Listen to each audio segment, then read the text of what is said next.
Hey guys, what's up? Still trying to change some things around here.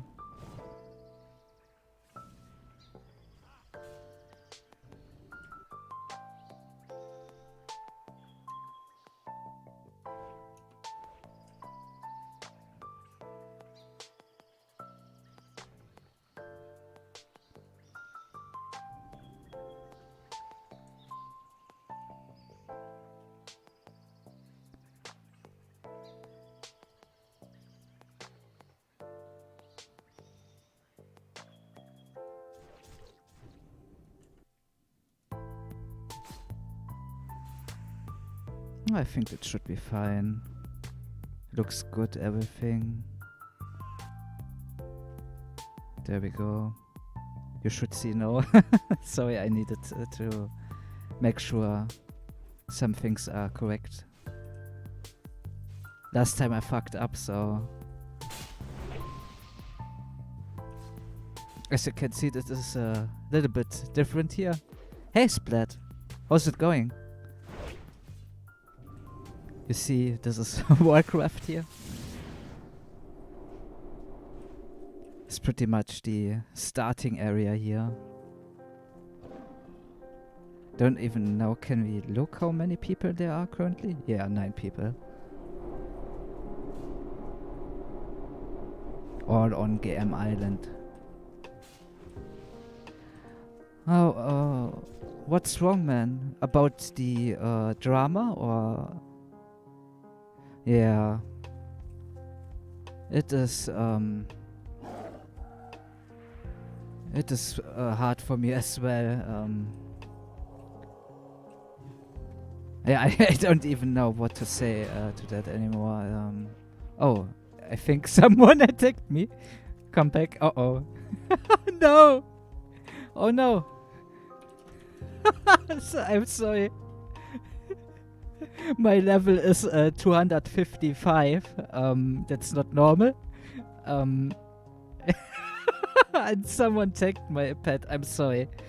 I tried to, you know, get you in a better mood here, but it is hard. Best level, yeah. Hey, Rankalon.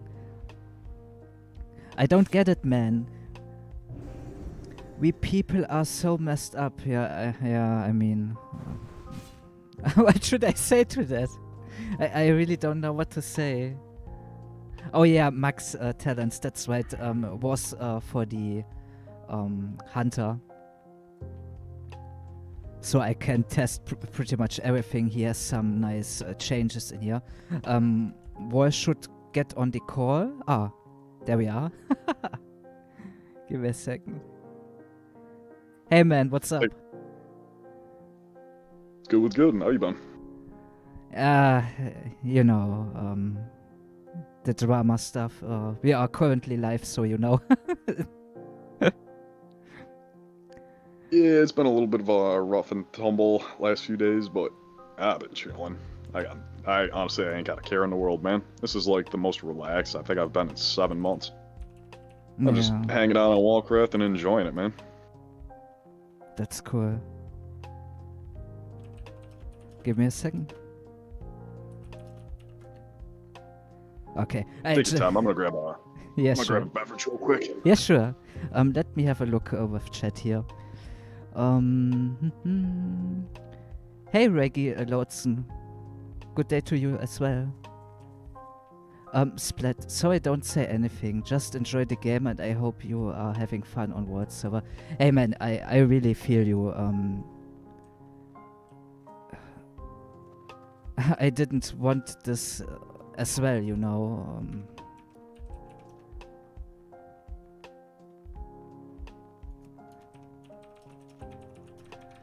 You know, sorry, in game, my cat killed him. So yeah, I really I don't know what to say, to be honest.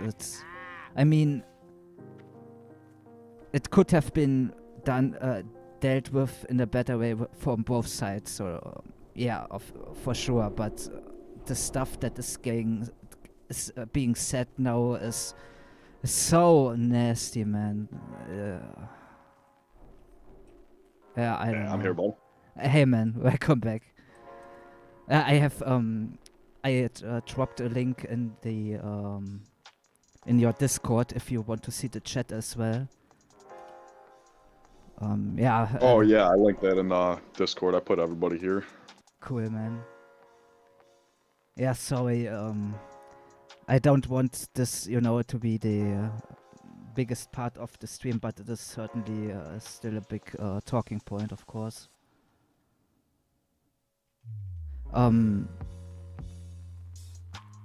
Yeah. If you want to show certain things, we can do that. If you just want to talk about it, that's also fine. Maybe teleport us to some places you want to show. Yeah, we can do whatever you want. I figured you'd just ask questions or something. I didn't really have anything in mind. Like I said too, I've said this a few times, and maybe I'll just give a brief explanation. Anybody who's watching might end up watching this. When I had left, I messaged White Kidney, and I said, "Hey man, sorry, it's not working out. I'm not happy with the project. I want to return to Wallcraft." I gave him my master script, which is a 25,000 line SQL insert for the server. Basically, double click it and it converts vmangos into Everlook. And yeah, so like it's a really big file. It's a lot of work, and I didn't have to give that to him. I could have just left him hanging high and dry. But like I said, I don't want to see the project sink. I was hoping none of this would happen. But yeah, so like I parted on friendly terms, or at least I thought. And obviously, I linked a video in the Discord before leaving, and the reason I even made the video in the first place was because players deserve to know what's going on. You know, if I just vanished overnight and they said, "Well, Wall's not here," it'd be like one of those Stalin pictures where they just Photoshop people out as they get whacked, and it's like, it's not comforting for anybody. Nobody wants that. And frankly, I think the biggest thing is I wanted that video to light a fire under their asses so that they just do a better job. Like, it's really not that hard. But, like, focus on the things that matter. Focus on the things that are important. But yeah, I think that they interpreted it as a bit of hostility, which is understandable. It was no big deal, though. And for like the first day, it just kind of was blowing over. They had the response of, well, we're just not going to talk about it. We're going to move forward. The project's not at risk at all. And, you know, that's a great stance. That's kind of what I was hoping, is that they would just say, yeah, we're moving on and we don't need Wall to continue functioning, which I fully believe is true, you know. Just because I've been at the forefront for a while, it doesn't mean that the project's just gonna implode overnight, or at least shouldn't. It's not hard, and they have other developers and other staff members that are doing stuff, so it's not like they're just completely empty-handed at that point, and they understand that. Yeah, I think the players deep down realize that too, but they're obviously going to be upset because they don't want to see the lead developer walking out the door being dissatisfied. It's not good news for the project.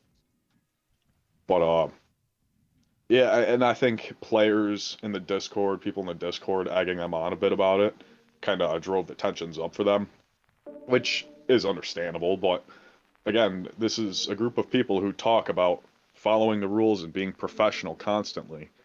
And the stuff that I keep seeing getting linked in the Discord, I'm no longer in the Everlook Discord. They actually kicked me out this morning, so I can't see anything myself. But people keep posting screenshots nonstop in my Discord, so I'm kind of getting the gist of what they're saying. And it's a lot of nasty personal attacks. It's like a lot of smears and attempts to defame me. And and again, like the whole portrayal of me as being unhinged or like about to go nuclear or a loose cannon is so unfounded. It's like it's just an attempt to smear my character. And what kid me, like I said, I didn't have any plans to release any information that would damage the server, but I have a lot of information that could damage the server. I've been in the background and at the forefront for 7 months, so obviously I've seen and heard a lot of things. And I'm no dummy. I save everything. I have every screenshot of every conversation that I've ever partaken in, all saved. Like that's how I do. And a big reason for that is I have nothing to hide myself. I'm a very I try to live by virtue, so it's like I make sure not to say things that I don't regret, and I don't regret things that I say. Anything I've ever said, go right ahead and post it. And I'd even be willing to let somebody else have access to my Discord and go through all my messages and anything that they want. It's somebody that I know is not going to, burn me. If Cargos or Asimus or you wanted to sit there and pour through my Discord on stream, I'd say go right ahead. I have absolutely nothing to hide. And that's how you should live your life. You should never have any skeletons in the closet. That's a terrible feeling. I can't imagine existing like that. And I think that they're really trying to dig up dirt on me or manufacture dirt on me, which obviously is sad because there's none. Go ahead and post the logs. I don't care. Do whatever. I have nothing to hide. But yeah, they're waiting time to figure out how they can spin this story basically and try and smear me even more, which is sad. Like none of this needs to happen. I'm focused on Wallcraft right now. I'm sitting here playing Wallcraft. I got a dozen people online. We're all checking out the new abilities and stuff, and I ain't got a care in the world. I ain't upset about anything, and I feel at peace. So to see myself being attacked like this, it's really upsetting. It really is. But I don't let it get to me because I expect it. I kind of expect this behavior and this attitude from people who've acted like this the whole time. I don't expect them to say, "Oh, we made a mistake," or "We're gonna try and do better."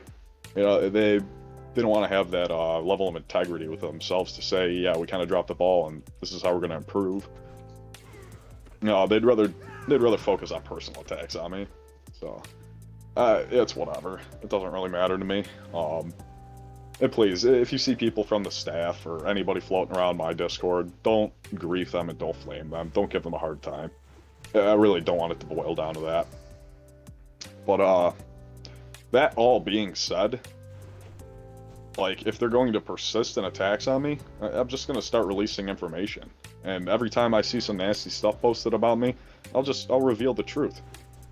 When Mike Kidney said that I've never coded anything, I was more than happy to make the GitHub public. Let anybody look through the code. What does it matter to me? I don't care. And it shouldn't matter to them either, really. I've already posted the master migration because they've persisted in their accusations that, I didn't actually do any work, which is obviously horse hockey. You could see the work that I've done. It's there. And as for the repo, I made it private again because I was requested by a few developers outside of Everlook who had contributed to the project to not reveal pieces of proprietary code that they had contributed to Everlook, which totally understandable. For them, it's more of a security concern for other projects that they, not to have stuff leaked or released. So I don't blame them. I'm happy to make it private, and I agreed. I said, yeah, I'll make it private until I can pull all of those pieces of code out of the project so that they're not open source and public, and then I'll just release it as is like that. It means it probably wouldn't work anymore, but you'd have access to basically all the work that I've done. So if you're really interested, you can take my updates and the work that I've done and simply apply it to a project that you need. There's a lot of bug fixes though. There's a lot of stuff that was caught and found, and I guarantee you, you know, if you were to fire up Darrowshire right now and Scorpid sting somebody as a hunter and then log out, and they logged out and tried to log back in, the server would crash. Because, like, that's a bug in vMangoes that was fixed, and it was fixed on the server through the code, and, you know, there's a lot of bug fixes that we discovered during the project, and play tested around to figure out what was going on, and, you know, all the what-have-yous about kind of trying to brush up and polish stuff. But, yeah, so it's like the accusations are just kind of, they're horse shit, and I think a lot of people realize that. But what really bothers me is not the personal attacks. What bothers me is the amount of time being wasted. Oh, yeah. Punishing and hurting players in the community instead of fixing the problems that I originally talked about. You know, I guarantee you, if you go on Everlook with a GM account, your console is blowing up right now with bot alerts. Probably spammers in the China chat who haven't been muted for the last hour and a half, and you know, I guarantee you there's problems that are still persisting and haven't been addressed, and instead of taking that information and the words that I said to heart and understanding what the root of the problem is, they just want to point fingers at me, you know. And the idea that I'm unhinged and untrustworthy, as White Kidney keeps saying, that doesn't really make sense. And it was a really good point brought up in my Discord. He's like, I can't remember who posted it, but they said, if this is the case, if you're unhinged and untrustworthy, why were you the lead developer for the past 7 months?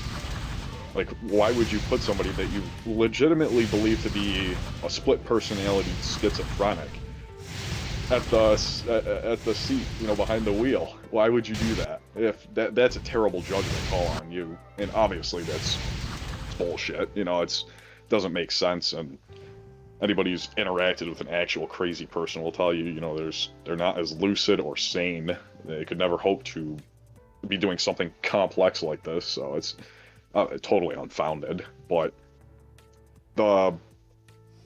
it surprises me, and it surprises me too because I have screenshots that I've posted in the Discord of conversations with White Kidney from 2 weeks ago, where I came forward and I confronted him directly. I said, hey, the logs are being hidden. You're asking me to revert the core back to default vMangos and a bunch of other stuff. And I said, it feels like you're about to kick me from the project. And he said, no, that's just paranoia. You're just becoming unhinged and a loose cannon. And Whoa. I don't know why you'd think those things. And that's what the screenshots say from the conversation with him. So it's like, okay, well, if that's the case, if you're telling me 2 weeks ago that, oh, we never planned on removing you, you're just paranoid, then why are you saying to people now that you had planned to kick me for a long time and that you've never trusted me? Like, it doesn't add up, buddy. It doesn't make sense. So something's rotten in Denmark or Norway or whatever. And again, like, he keeps talking too like he's gonna bring down a nuclear hammer on me. I'm the cleanest person in this community. You know, I'm a paladin main. I act like one. I've kicked people from many of the guilds that I've run. I've run guilds across 5 servers. Most of the time they're the top progression guild on the server or the largest guild on the server. So it's like, I have a bit of experience with leadership, and I've removed plenty of people for rule breaking. If I find out that somebody in my guild is using speed hacks or a fish bot or something like that, they're gone. Because that reflects poorly on us, and it's all about integrity. You know, there's no point in being number 1 if you had to cheat to get there. And, you know, I think my video, too, I had a lot of Chinese players come forward and say, hey, I listened to your video, and the words resonated so true, and I really regret the cheating that I've done. And it really was amazing because, yeah, and it really surprised me. And in fact, a lot of them joined the Wallcraft Discord because they realized that it's hollow. It's a hollow victory. It doesn't matter how much money you have in the game or how many items you got or what your rank is. You know, if you didn't earn it, then what's the point? And that's, I can't say everybody's, you know, seen the light on that, but a lot of people have. And I've had maybe 10 or 15 people message me saying, hey, I regret breaking the rules because I see now, you know, why it's important. And, you know, actions like that, they affect everybody. So, yeah, it's a case of poor choices being made constantly. And I know I definitely could have handled the entire situation better, but again, I feel like players deserve to know the truth. I believe transparency is key for keeping the trust and the integrity alive in something like this. Now, nothing should ever really be hidden from public sight, only sensitive information.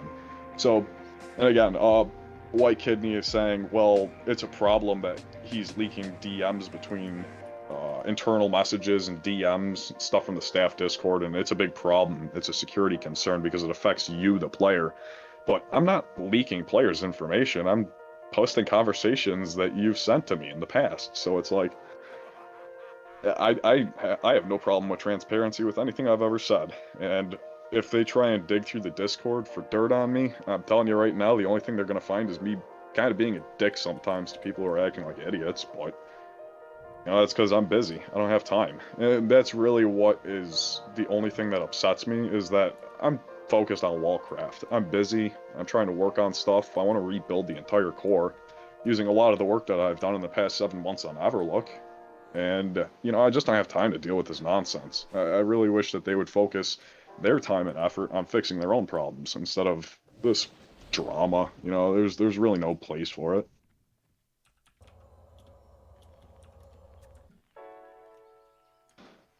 Yeah. All right, I need to take a breath. That was a long, Yeah. long paragraph. that was a verbal wall of text, but that's how it'll be sometimes. I'm gonna go smoke. I'll be here though. Yeah, sure. Don't worry about it. Let me have a look through the chat. Sorry, guys. Your name, dude. Guess I fucking die.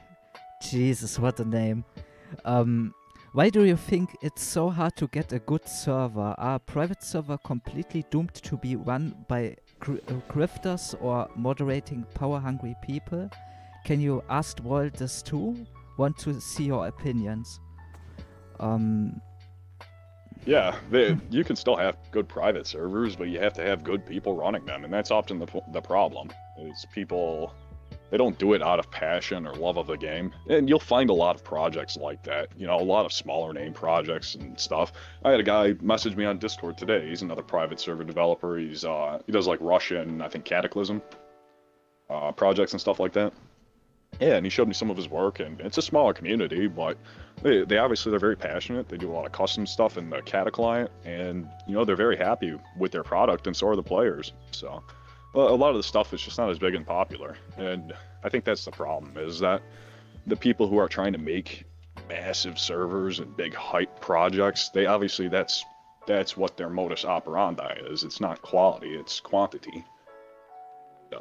That attracts a different kind of people. For me personally, if Wallcraft was 500 active players, but they were all the highest quality of players, good people, good gamers who really care about the game, that's more than enough for me. And we'll have lots of fun, so, I got no complaints there. I truly don't believe that you need a giga server. I think even, 1,500 that's plenty enough. Especially for vanilla WoW, too. The world ain't that big. Yeah, and I think transparency is key. You should be completely open with everything, to be honest. With what you are banning, what you don't ban, give reasons. Be just open with your community. Have a nice structure that doesn't get in your way. Structure should always be there to help you get things done, not that you have to fill in a form like for 10 minutes. That's just the wrong approach, in my opinion. Yeah, because we have to ask, what is the goal of this? What is the point? When I see players eating shit from the fucking GMs about stuff, a good example was a screenshot I posted. This is like the perfect example of a story here. And you can find the screenshot on my Discord. There was a player. His name was Weaver. And he messaged me the one day. He said, "Hey, man, I'm having a problem. My name is the same as a boss in Sunken Temple, and because of that, Monkey Logs can't track me. It has an error where, because my name is the same as a boss, it's breaking my logs, and I can't post logs." So he said, "Hey, can you change my name?" I said, "Yeah, no problem, dude. Yeah, no worries. Change his name, no problem." And then he messaged me yesterday. He sent me a screenshot. He had been whispered by a dumb bro, and a dumb bro asked him, how did you get your name changed? And the guy was so nice about it too. He just thought, like, oh, GM's messaged me, whatever. He goes, oh yeah, I asked and a staff member changed my name because it was breaking monkey logs. You guys are the best, thank you. Put a little heart comment. The response after that is so fucked. I can't remember the exact wording, but it basically was, well, I'm sorry, but that doesn't follow the guidelines of naming and renaming people. So we're gonna have to ask you to change it back. And then the dumb bro forced a name change on him and kicked him, so it, forces the name change. Well, he logs back in, and he was nervous too. He's like, if I change my name back, it's gonna break my logs. And this guy told me he basically plays to parse. He's a warrior. He plays to get up on the parses. That's that's great for him, but it's like we should accommodate that. There's no issue. So he logs back in, and he tries to change his name to Waver, Waever. It's, just a misspelling of the name, but it wouldn't break the logs because it's spelled differently than Weaver. Well, within 20 seconds of him logging in and changing his name to Waver, he gets pulled into the Viper room, and they basically say, if you don't change your name back to Weaver, you're going to get banned. So he had to change his name back to Weaver, and he pretty much quit the server after that. He said, if I can't parse, then what's the point? And that was my thought too. I felt so bad. I only laughed because it's just so frustrating, but it's like, what's the point? What is, if we're just gonna shit on players and hassle them and give them a hard time and make the game unenjoyable, then why are we doing this? Why do we even run the project? And trolls in the Discord, they love to use the word fun server as a derogatory term. But I'll ask anybody playing Everlook, is it a fun server? Are you having fun? I don't think anybody's having fun right now, so I guess it's not a fun server. That's for sure. Yeah, that is a really strange argument to have with the fun server stuff. I don't know. Yeah, it's sad, but it's like, I don't know. I feel bad, but I certainly didn't want it to be this way. I worked so hard to make it not like this. That was probably the hardest part too of being on the project, was just having people message me and ask for something, and for me to tell them, oh, I can't. Like, somebody messages me on Discord and say, this guy's multi-boxing, can you come take a look? And I'm forced to tell them, sorry, file an in-game ticket, even though I'm in-game and could be there. It's got to be filed in an in-game ticket. It's like, just 500 tickets in the queue and they're not answered for 3 days. I don't know if that multi-boxer's still going to be there.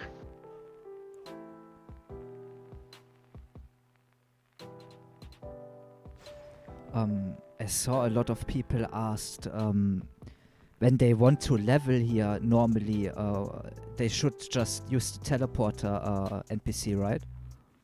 Or doesn't it work like that? On Wallcraft, yeah. If you want to level normally, don't talk to the pre-made gear guy. So you stay level 1 and just talk to the teleport guy. He can take you anywhere. I'm going to re-add all the stuff from the closed PTR on Everlook, all the vendors and the old Hillsbrad map and all that stuff. I'm going to add that at some point this weekend. I woke up with a fever today. It was a perfect day to get sick, but yeah. Yeah, no, I've been feeling like crap all day, so I've just been kind of relaxing. Yeah, that sucks. Let me know if you need breaks or something like this. It's no problem. No, I'm still outside just smoking. Priorities.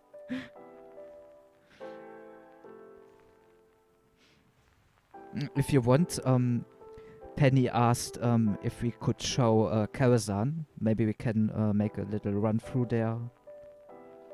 I think, yeah, here, let me get an Atiash for you. You can take the portal. Oh, cool. Yeah, sure.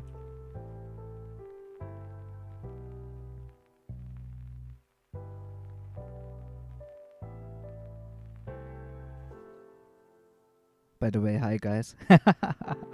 For the one that joined now. Thanks, man. Nice. Let's. Yeah, I gave you an Atiash. Yeah, Nice. just open a portal and invite people. Let's see.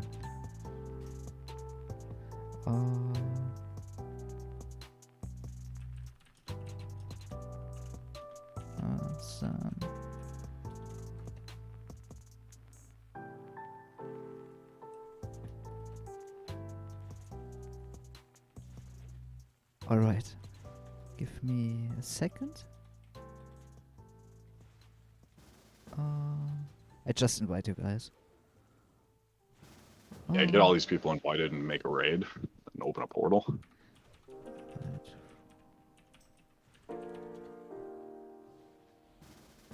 Invite.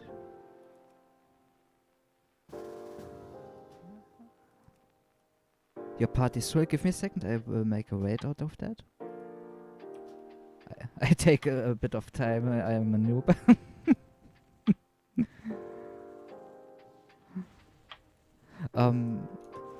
Someone else? Let me have a look. I think I just spam invite here for everyone that is here. Yeah, just spam out invites. Start casting, you're fine. If they want to come after, I'll just tell you. Yeah.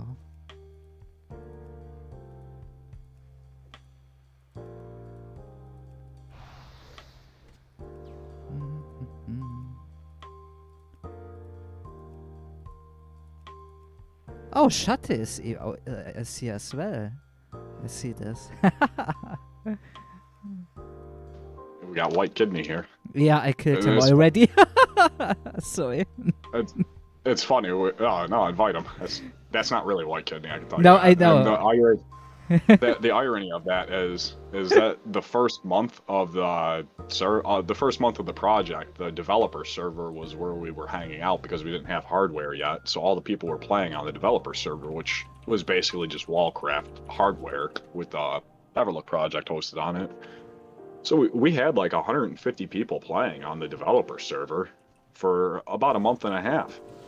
And this guy managed to get White Kidney as his name because White Kidney's never played here. He's never registered an account on Wallcraft. He's never registered an account on the Everlook dev server. He's never taken the time, never stopped by and said hi to the people who are like his customers and his players. I say customers now, and I guess it's a funnier meaning. So. Yeah.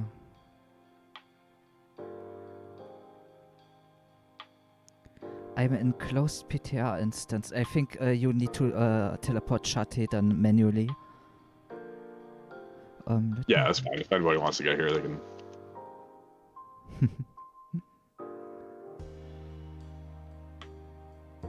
I mean, that is pretty cool that you have Karazhan and Vanilla WoW. That is really cool. Yeah, I'm excited to get this place filled and scripted. It shouldn't be that hard to backport. It's just retuning everything. And obviously it's got to come from like C Mangoes, so there's going to be some differences, but it's not going to be that hard to convert. It's going to be a lot of backporting of textures, and models, and that's just a lot of work.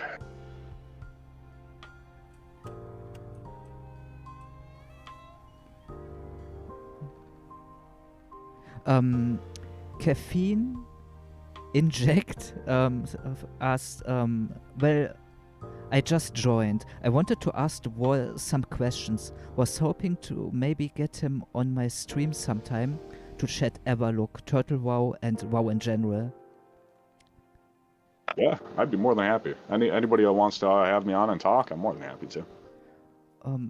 If you want, just join the Wallcraft Discord, and you can just message Wall then through there.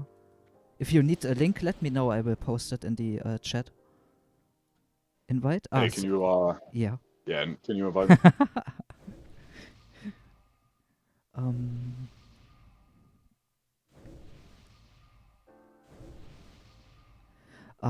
The tweaks and changes to the classes, the game, how will it affect the meta of Vanilla WoW as we know it in Warcraft? In ranking, PvP, and leveling raiding? I guess that's a tough question. I could say yes and I could say no.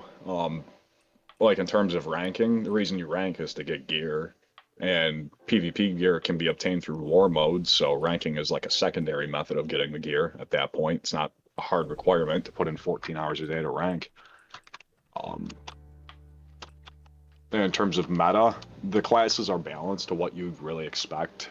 And I've put a lot of time into balancing stuff and playtesting stuff already over the past couple of years.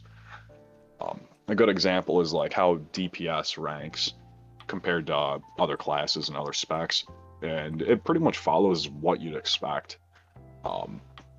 Like a warrior is going to do, if we say on a scale of 1 to 100, a warrior does 90 on single target DPS. A fire mage would do 100. A paladin might only do 60. Shaman, enhancement shaman would do also about 60. Boomkin maybe a little bit lower. But again, it's all balanced around class utility, and then there's a lot of things that affect it. A warrior is going to excel on cleave fights where they have to fight 3 or more mobs, but on big AOE, a shaman, or even let's say a pack of 6 mobs, an elemental shaman might do more damage because of their new overload mechanics, which kind of extend the targets hit by chain lightning depending on how much you crit. So there's a lot of different factors, and that really is what makes the game good, is that there's like 30 different viable specs for each class. Every spec is rebalanced. In default vanilla, talent trees are all over the place. So like a Fury Warrior has 64 points in their talent tree or something like that, whereas like a Feral Druid only has 45. And there's like a big discrepancy in the amount of statting that you can actually do through those specs. In Wallcraft, every spec is 51 points exact, which is the exact amount that you can actually invest into a tree. And I am considering adding some sort of passive bonus for being a pure in that regard, but there's so many different specs and viable ways to play, and it's definitely interesting in seeing what people have learned and what they've figured out and what they can do. And even sometimes I'm surprised, you know, people figure out little tricks and stuff that I haven't even thought of. And sometimes I find out those tricks and then I kind of want to play into it, so I'll develop the class further in that regard. Or sometimes, you know, something might be a little bit more overpowered or broken than I'd care for it to be, so I just nerf it. And it's all balanced in a very loving and caring way.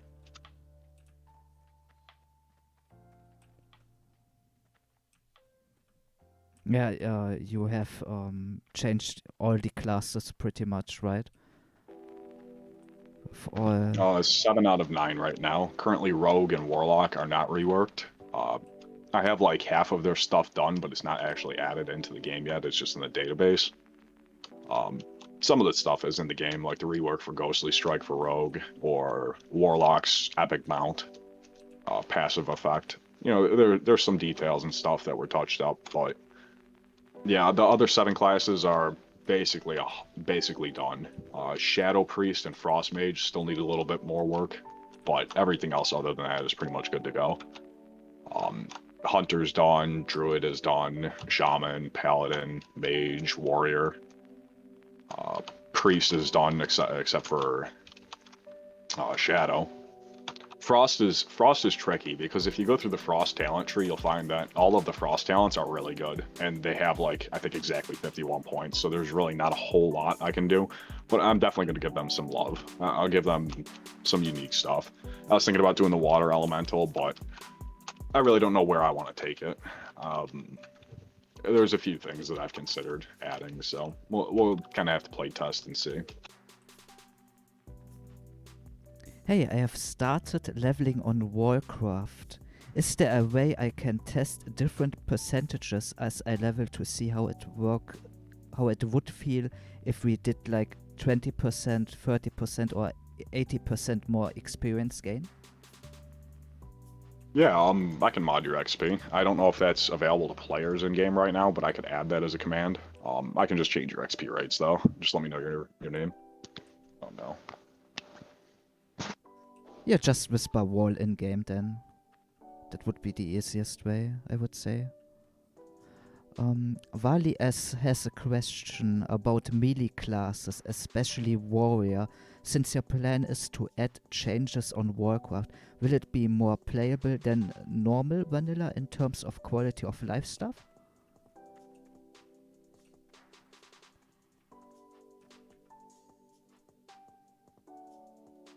You still there? Ah, I think we lost him, or he muted himself. I'm not sure.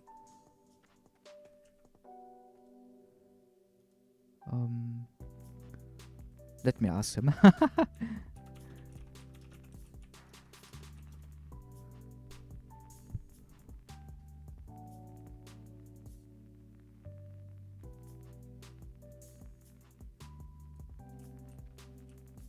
I think Discord has a little bit of trouble right now.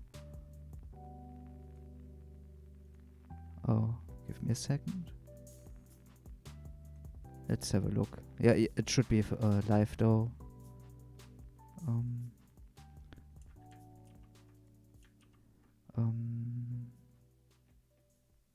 Where's Wall? Maybe I can. You still there? Oh, no, he is. He left.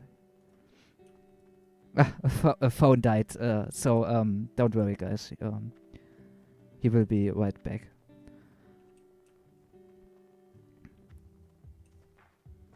Let's have a look. Sorry, guys.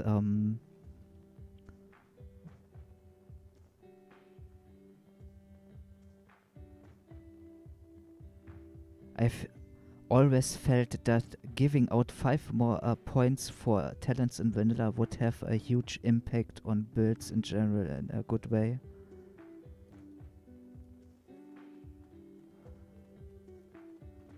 Yeah, I personally don't have that much knowledge about vanilla. All I know is it's completely reworked here pretty much. Or like yeah, pretty much reworked. Yeah, that's the right word to use here. Hunter has some nice cool stuff. They have True Shot, for example. That is a filler ability. Then they have Take Aim, for example. And it's like I have a wider, a longer range with that. As you can see, that's like I zoomed in. And then you can use Aim Shot, for example. Are you back? Yeah, I'm back. Nice. My bad, my fault. No problem. No problem. Didn't you hear the question that I asked before? With the warrior? No, sorry, I think I missed it. Could you repeat that? Yeah, sure. Let me have a look. Yeah, Valley S. I have a question about melee classes, especially warrior. Since your plan is to add changes on Wallcraft, will it be more playable than normal vanilla in terms of quality of life stuff? Really to just blanket answer everything, if something is bad in vanilla, it's not bad in Wallcraft. Like, everything feels good, everything feels fluid. Like, that's really the whole point of Wallcraft, is that nothing should feel bad or be bad. Like, for example, in vanilla, Prot Warrior is just really mediocre. It's unimpressive, the threat isn't great, the mitigation just barely worth it. In Wallcraft, that's not the case. In Wallcraft, Prot Warrior is a beast. And, for example, a Warrior can play essentially any spec with any combination of armaments that he chooses. There's so many possibilities.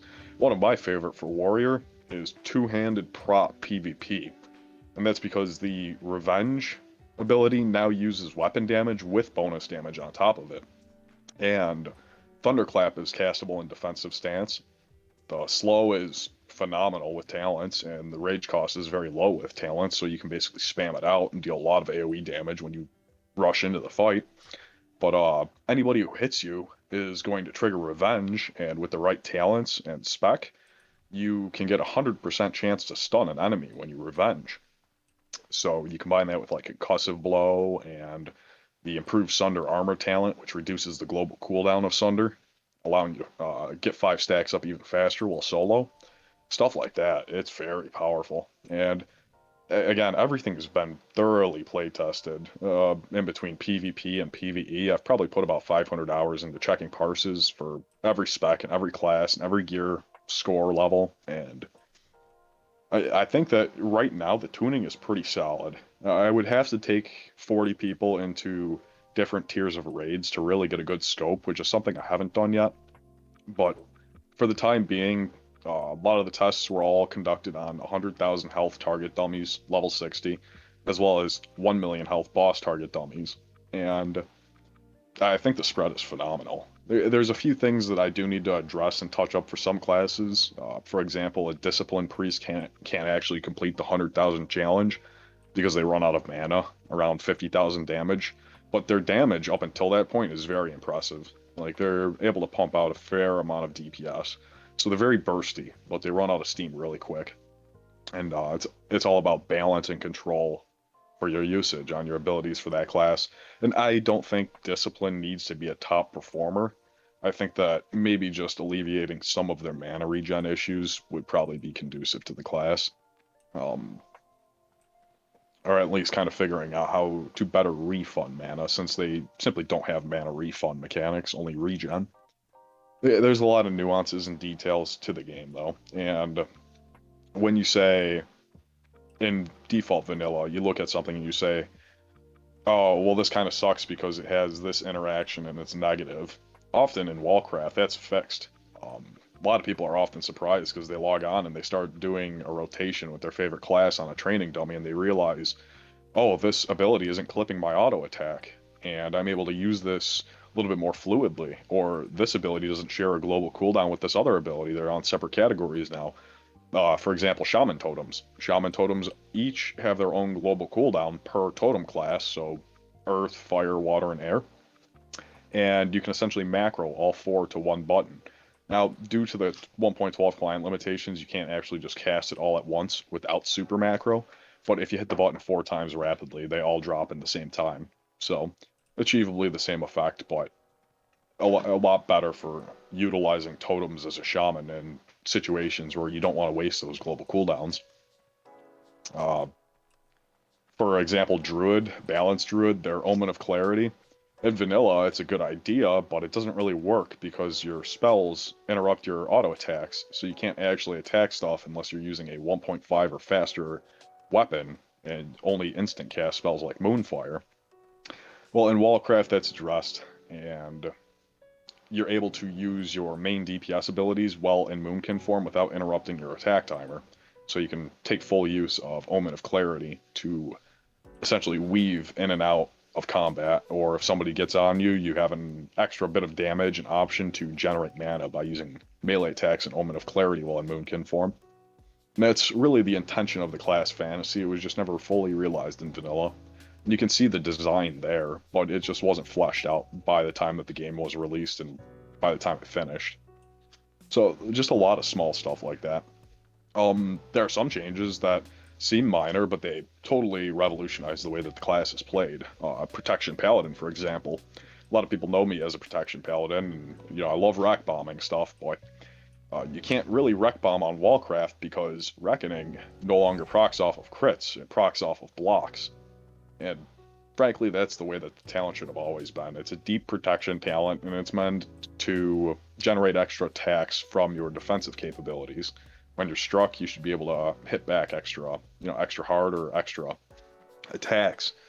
But it's not really the case in vanilla unless you're using stuff like sit procking and stuff like that. So I thought about it, and I realized a better way to do Reckoning would just be having it proc off blocks, and that fully utilizes the rest of the Paladin's toolkit, like his Holy Shield and his Readout. Same deal with Readout. Readout no longer procs when you're critically struck, it procs when you cast Holy Strike. So it's a lot more reliable, and with those two combined, you're able to achieve 75% block rate, which is the required amount to be uncrushable. And in Wallcraft, being uncrushable is very important. All skull mobs will only do crushing damage on unmitigated attacks. So if you don't block or dodge or parry, or it doesn't miss and it just hits you, it'll be a crushing blow from any skull mobs. So it's very, very important to be uncrushable and uncrittable. Typically in vanilla, it's very difficult to be uncrittable without stacking strictly defense stats. So the way that I alleviated this was by giving each tank class talents, which reduce the chance of them being critically struck by attacks and abilities. and this effectively lowers the defense cap required. You're able to achieve uncrittable at around 370 as opposed to 440 for most classes. Some classes it's a little bit better. Feral Druid, for example, is immune to crit simply because the class doesn't really have defense gear on their leather armor and they don't really want to stack it in the first place.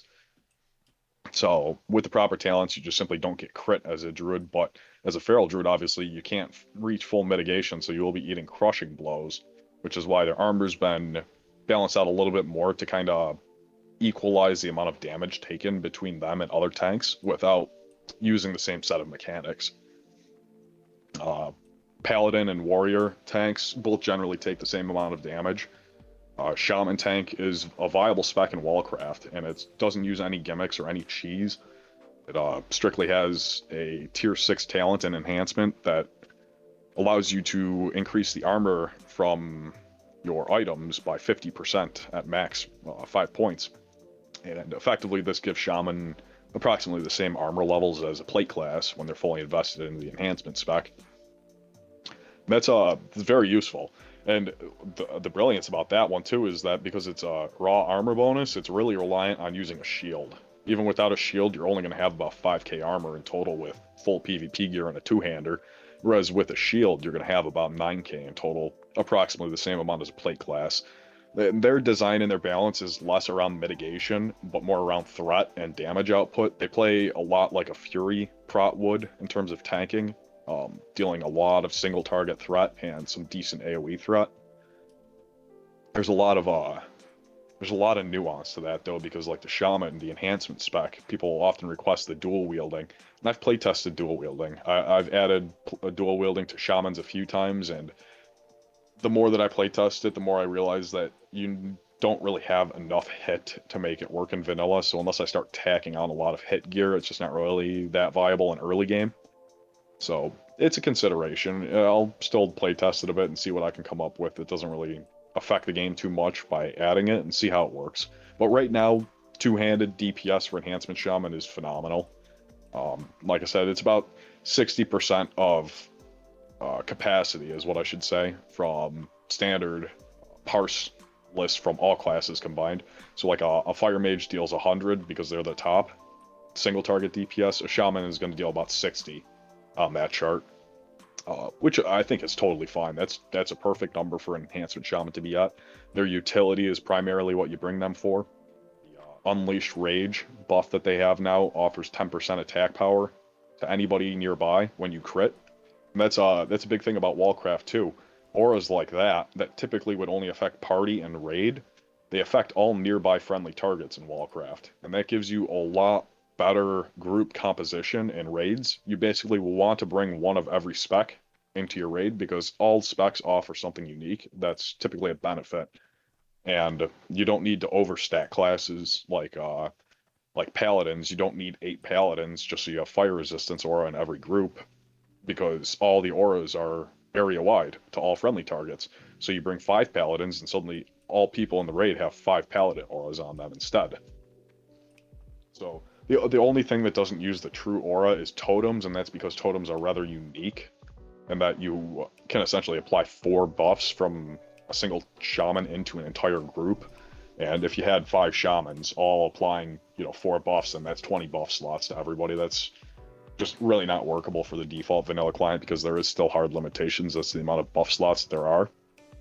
You really can't go past 32 without breaking the buffs. So Shaman is the only one who doesn't have that benefit. But even stuff like Aspect of the Pack or Nature Resist Aura from Hunter, those are all area wide. So very, very useful. There's still a few things that I need to touch up, like Power Word Shield is still only castable on party or raid members, but I will address that. Some point. Oak Parrot asks if what client will Warcraft use, 1.12.1 or 1.14?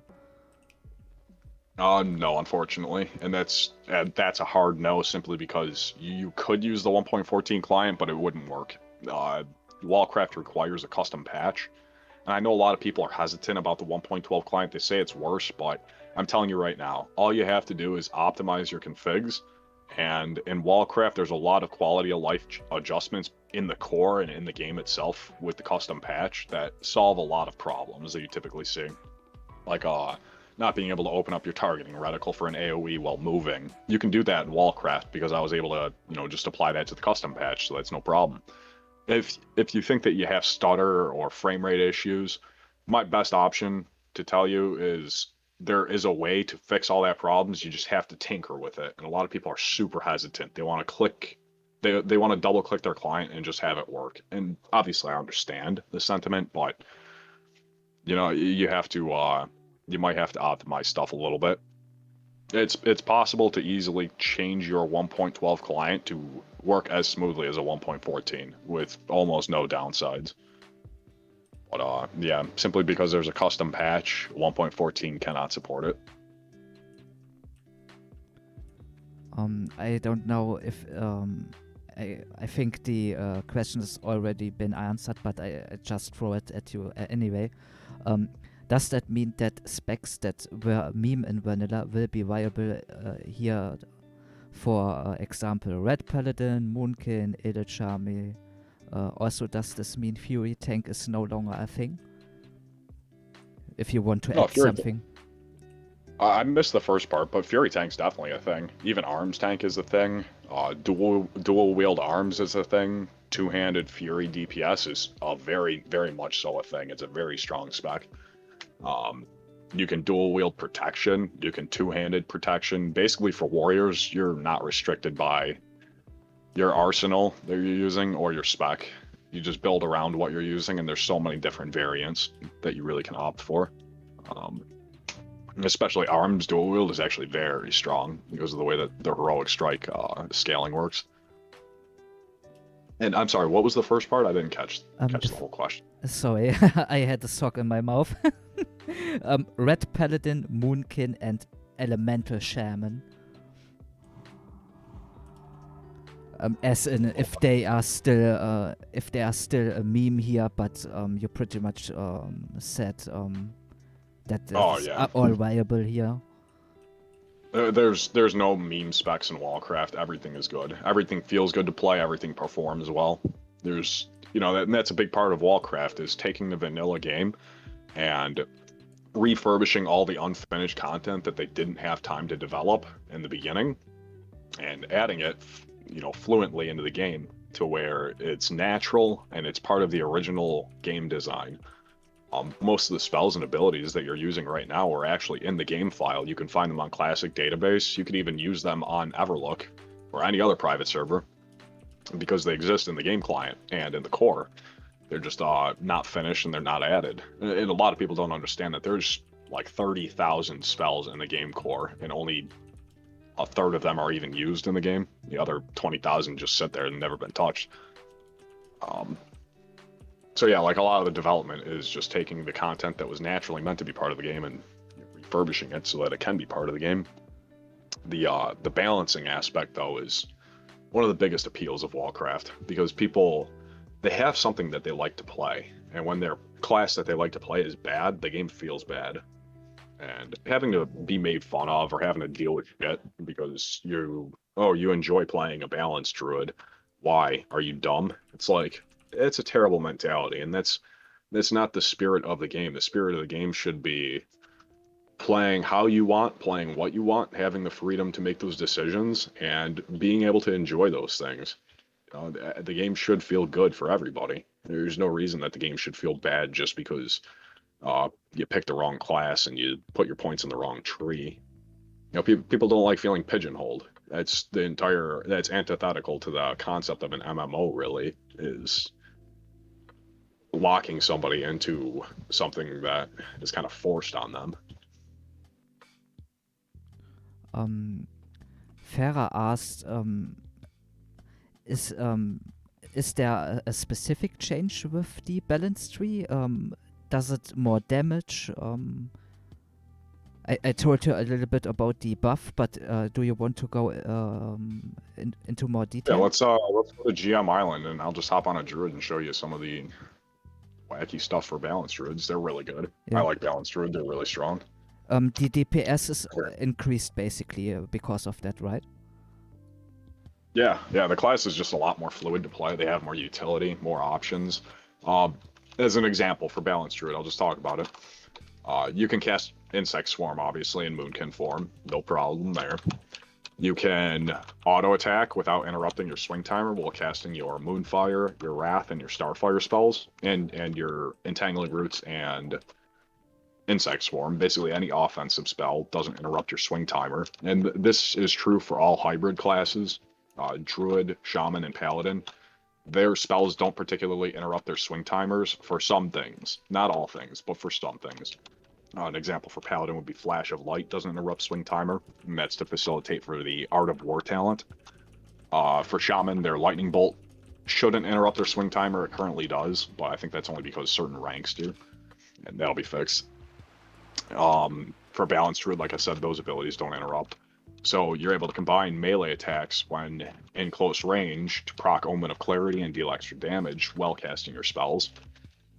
The big thing about Balanced Druid, though, and when I design a class or when I rework a class, the first thing I ask is, what is their biggest flaw and how can I turn it into a strength?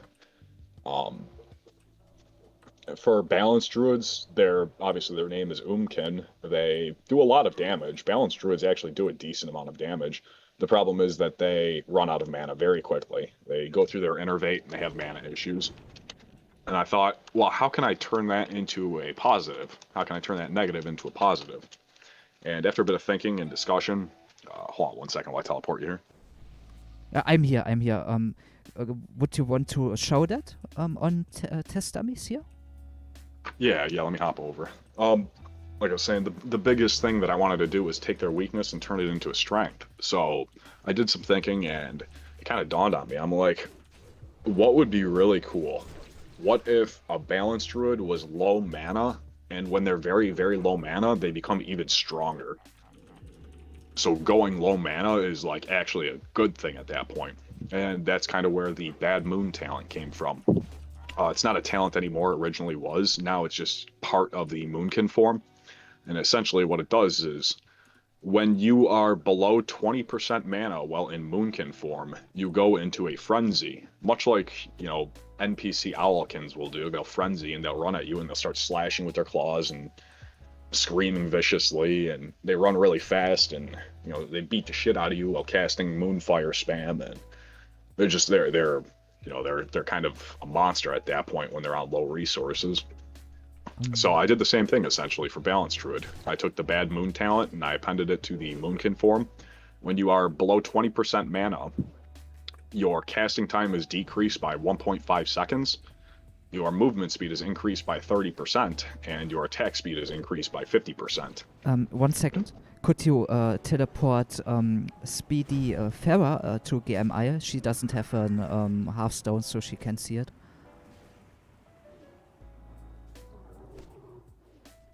Sorry.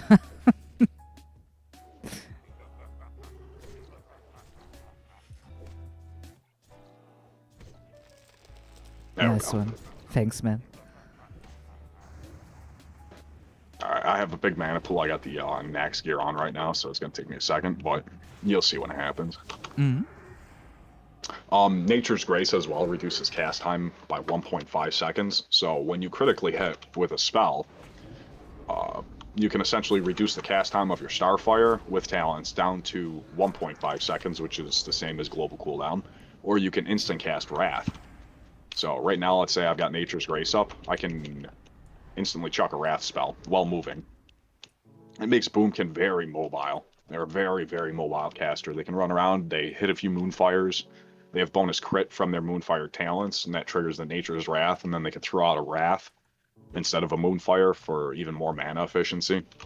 Or they can cast the Starfire like this at a 1.5 second cast time. And that allows them to essentially remove it down to the global cooldown, like the fastest possible cast time. And that's really big for a talent or a spell like Starfire, because it's a base 3.5 second cast time. And reducing that cast time down to 1.5 seconds or instant with Bad Moon and Nature's Grace up, reducing it down to that low still retains the scaling. The scaling is based off the base cast time of the spell, so longer cast spells that are suddenly shorter do a lot more effective DPS. because you don't lose the scaling. And that's why stuff like Pyroblast Instant Cast is very strong, which we can look at for Mage later. About to go below 20% mana, and you'll kind of see the Bad Moon effect here. Yeah, there it is. So you kind of see me go into a Frenzy. I'm going to let my mana regen a little bit more so you can see that again. So yeah, I'm back up above 20%. Now I'm just going back into the casting and the melee. Yeah, I go back down below 20%, and you'll see my character moving a lot faster. I attack faster. And cast faster. Oh, back up there. Yeah, there it is. Now Nature's Grace. Oh, there you go. Nature's Grace crit. That's instant cast Starfire. Now I'm back out of mana, so it's tough because I want to make sure. Let me put up Omen of Clarity. You want to make sure you have Omen of Clarity up because obviously when you're below 20% mana, you're going to get 1 or 2 casts off. You're going to go right away. You're not going to have any mana to cast spells. So with Omen of Clarity up, and let me get back down below mana and turn my attack on. I put Innervate up on myself, which is like a big part of the strategy. Once you go down below that certain point of threshold of mana, you can throw Innervate up and keep casting, and your mana will continue to regenerate, but not enough to push you up above that 20%. So you'll stay low mana, but very rapidly regenerate it, allowing you to retain the benefits. Oh, there you go. That's a double Starfire. Yeah, so like I'm out of mana again. Let me turn on my auto attack. Obviously make sure that's on. Then we get our Omen of Clarity procs. Get the instant cast Starfires, just baseline because we're under the effects of Bad Moon, so it's instant cast, minus 1.5 seconds. We cast that while moving. It makes it a very fun class to play. And again, Boomkins, they have a lot of armor baseline because of their form. Right now I'm in basically full tier 3 gear, and I got 6.5k armor as a caster. Nature's Grasp and Entangling Roots now work indoors, so you don't have to deal with that outdoors only type stuff. I tried to keep some stuff thematic for outdoors and indoors, and the plan that I have is for Night Elf Druid, you will gain a passive bonus for 12 hours while it's nighttime, and for a Tauren Druid, you'll gain a passive bonus while it's daytime for 12 hours. So it'll have a little bit of impact depending on when you play the server, but I think it's a very good concept, and it kind of adds like unique flavor to each of the druids. Whereas obviously a Tauren Druid is more geared towards the sun, and a Night Elf Druid is more geared towards the moon, and they get benefits during that hour. And that benefit will likely be 10% all stats. Just something passive but powerful enough to warrant playing around their specific times.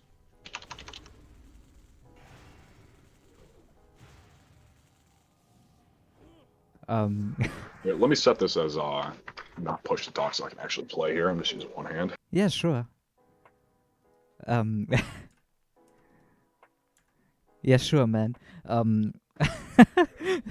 Radix asked if you could spawn him a lupus.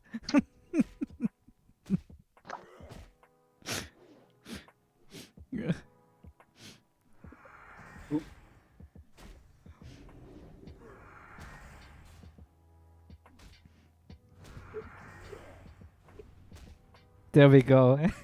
There we go. There you go, Radix. Oh, it's dead.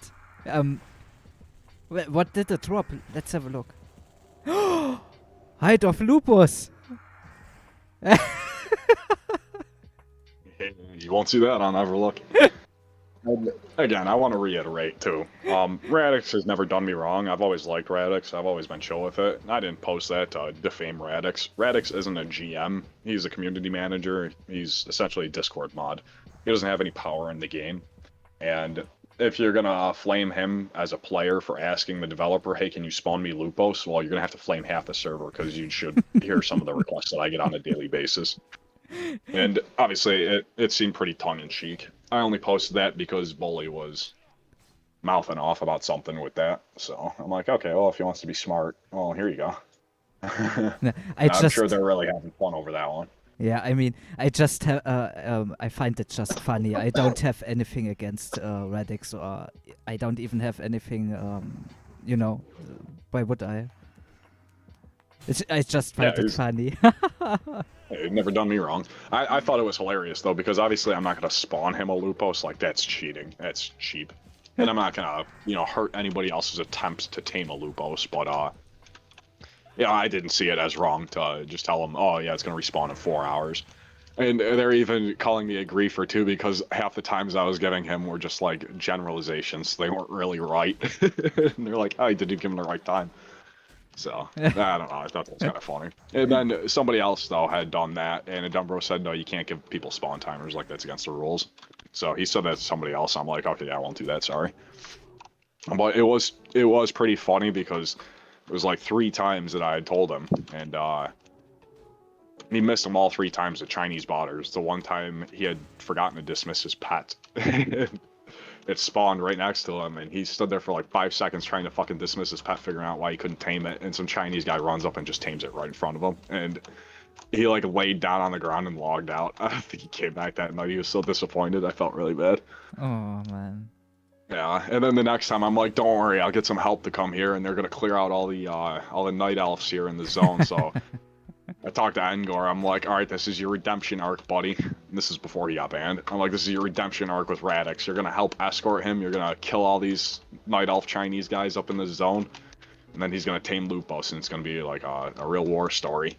Oh no, they ended up just like corpse camping Radix until the fucking school wasn't look up.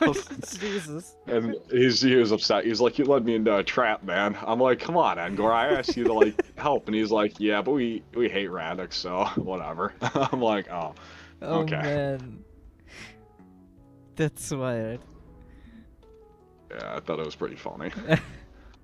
But it's just like, it's yeah, Bully. I can't remember what Bully was saying, but he was saying something stupid. I'm like, okay. And again, I've never had a problem with like, so to like be attacked by them, like Ironicus and Bully and all them, I've never had a negative comment or had a bad interaction with them. So I didn't think that they were such white kidney loyalists, but I guess that's the case. That's no skin off my back though. Like I said, Wallcraft is a solo project. It's always been a solo project. I've had a lot of people offer me help in the past and stuff, but you know, it's just one of those things I want to work on by myself. It's more anything. It's more a hobby and a passion than anything else. So you know, it's not like some industrialized server that I need to get X, Y, and Z done. It'll get done when it gets done, and it gets done quick because I work hard. So. And I'm more so interested in learning about VMangos and all the ins and outs of it. That's really my big concern. So it's a learning experience for me.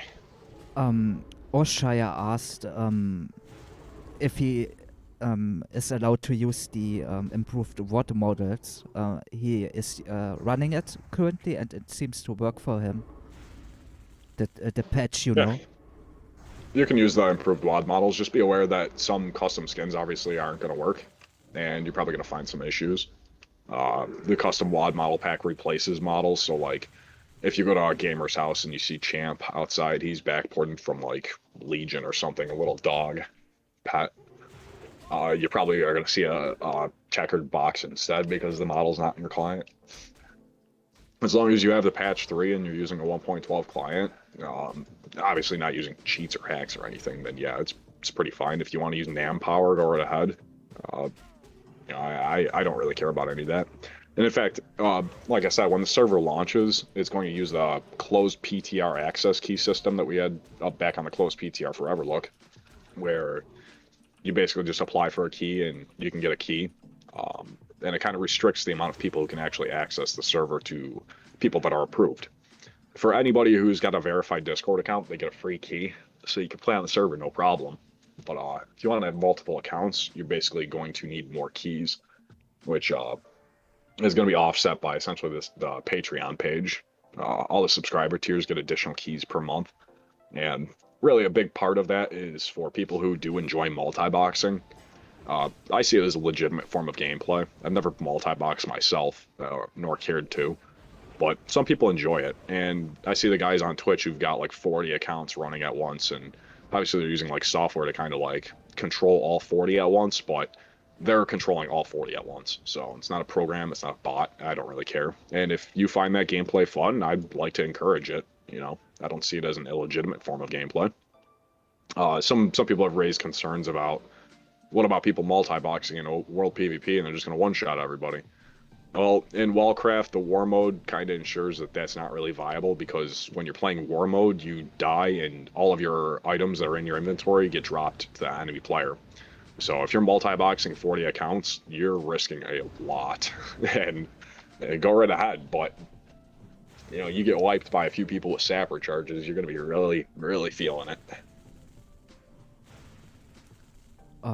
Oshaya asks, um, will be crucial for game mechanics in any ways if you will make major mana potions stack as 20 and not 5.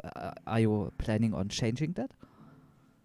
Yeah, most things I think have already been reworked. I don't know if major mana potions stack to 20, but they should. I will Some of have the a look. potions stack to 20. Mm. Yeah, there's a lot of stuff basically stacks a lot higher to where it's less of an issue to carry it around. Unfortunately, there is like a hard limit to how much can stack. It's basically I think like 200 or 250. But yeah, there's like I think soul shards stack up to 20, so you can basically carry around like 1,000 soul shards. The potion doesn't stack, but the soul shards do. Yeah, I haven't reworked all the items yet. My focus right now is redoing the classes. Once I finish Rogue and Warlock, then I start items, and then after that, I'm going to start rebalancing the encounters for PvE. And then once that's done, I can start working on new content like guild bases and stuff like that. And I'm going to work on housing and different map edits and stuff meanwhile while I do all this, kind of like as a breather when I'm busy doing stuff, kind of take a breath and just go edit some maps. Here, you want to show some player housing? Yeah, sure. Burakin says that this is what Moonkin should be. So he really likes it.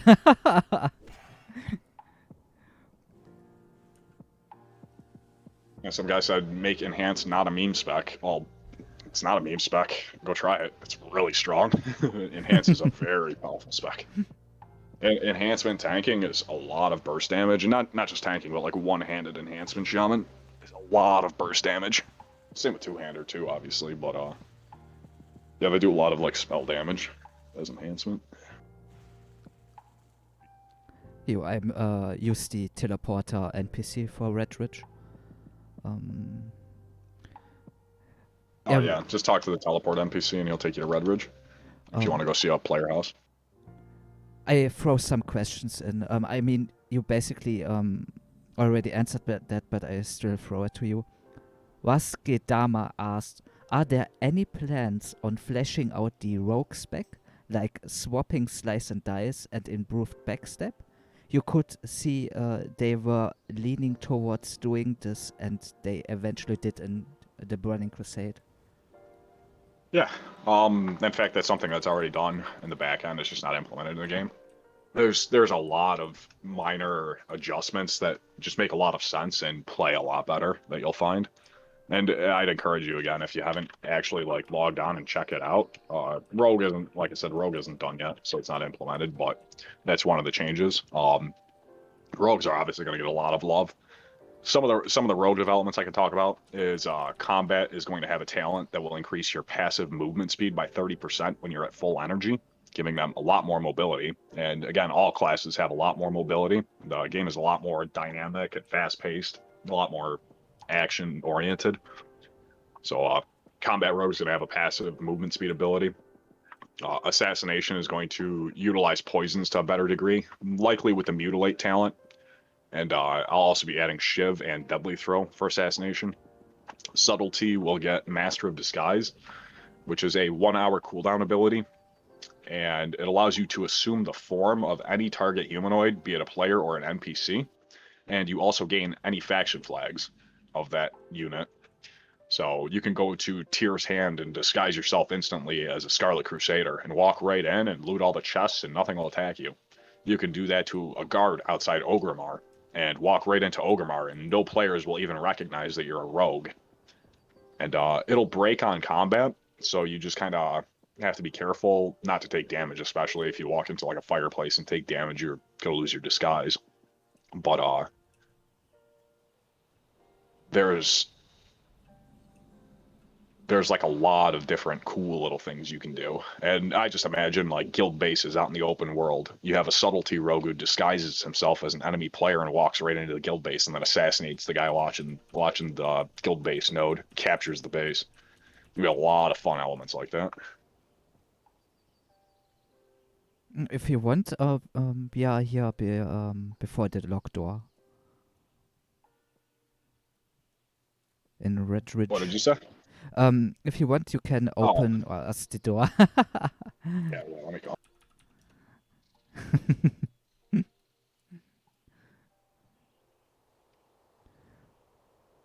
Oh, gamers here, you should have a key. Yeah, it's his, no? Yeah, it's his home. True. True. There we go. That video was so funny.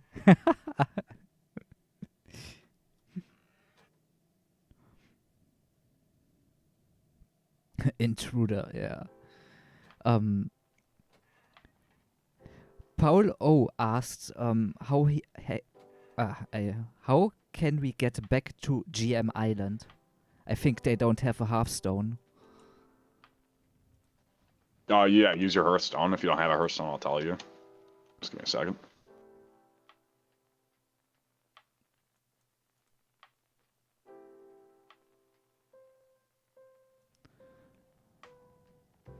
And there's another ability I actually just thought of for Combat Rogue that I'm probably going to put into the last slot. I thought about doing like a Shadow Step ability, but I thought, you know what, I could probably do something cooler. So I thought, okay, well, for combat, how about an ability that works like Mage Blink, but when you cast it, you hit everything in your path that you blink through for damage.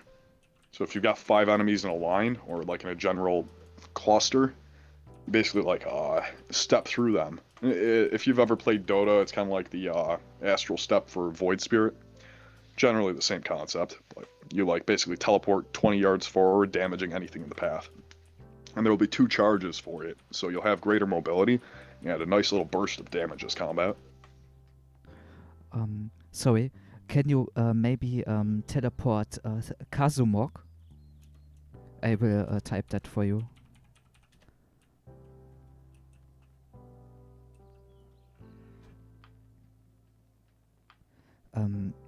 Kowloon asked, can I log into Wallcraft with my test account number? I don't know what that exactly means. Just make a new account on the website if you can't get in. So some of the accounts got broken years ago, so if you're talking about that, it probably won't work. Just make a new one though.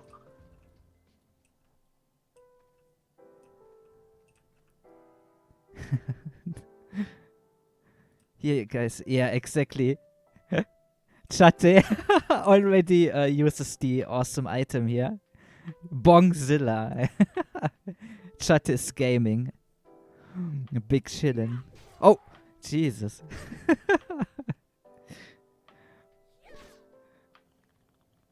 No drugs? Oh, jeez. Let me...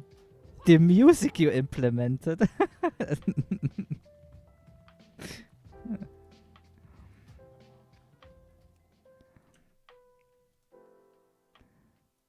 Alright, let me have a look here. John Matilio says, I would love to help with any dev work if Warcraft ever comes to fruition. Basically, maybe think about it that you get some more people, you know, that it is a huge undertaking if you do it all alone. I understand that your standpoint that you want to work alone, but maybe get some help then, you know.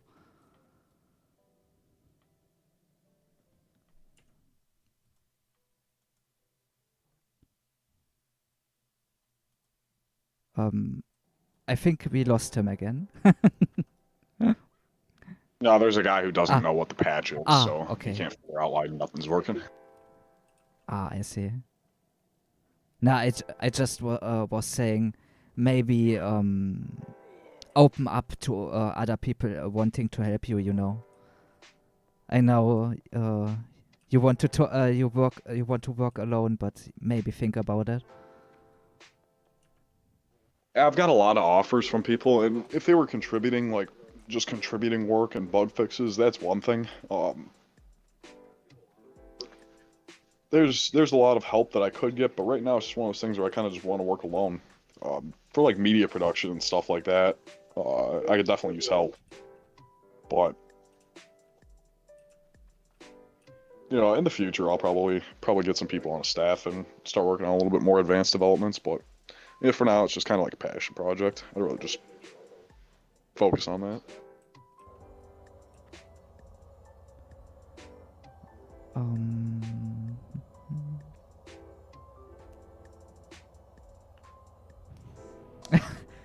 Sam Green asked, "What is your Dota MMR?" I only play 12v12 for the last like 3 years. I can't play ranked anymore. 12v12 is just way more fun. Even though it's like crappy pay-to-win mode, it's still just more fun. I'll play Turbo too, and Overthrow, but... back when I used to play ranked, it was like 4.5k. I think the highest I ever got was 4.8. That was back when like Dandy was like 7k.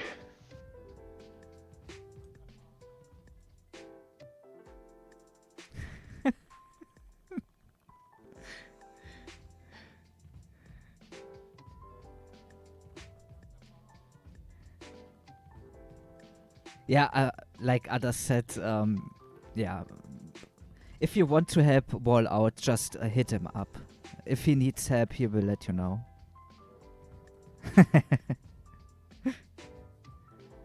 But he wants to work alone for the moment, so I think that's also understandable. Just offer him your help, and that is already pretty cool, I would say. If there's one thing that I would be more willing to accept, and I've had a few people offer, and I probably will take them up on the offer, is like already finished map edits that I can just integrate into the server. Can you explain that a little bit more? Yeah, like if you've redone a zone, like an out-of-bounds area that's unfinished in default vanilla, if you've redone that in Nugget, and you can just give me the ADT tiles to just port right into the server, no problem, and it's like fully compatible with the 1.12 server, yeah, like if it's cool, I'll add that. I got no problem doing that. But that's mostly for like terrain developers who have work that they've done that they wouldn't mind, adding to the project. For stuff like people like, oh, I want to help make talents and stuff, that's a lot more complicated to have other people working on, at least for the time being. And that's just one of those things where it's like, I kind of want to just do it myself. Paul O asked, where can we go to learn how to develop for World of Warcraft? Like, where do we start from? Do you have any idea? Any tips? Yeah, same place that I started was the VMangos GitHub. Search GitHub/VMangos. You'll be able to find the entire walkthrough on how to compile and build the database and kind of get started there.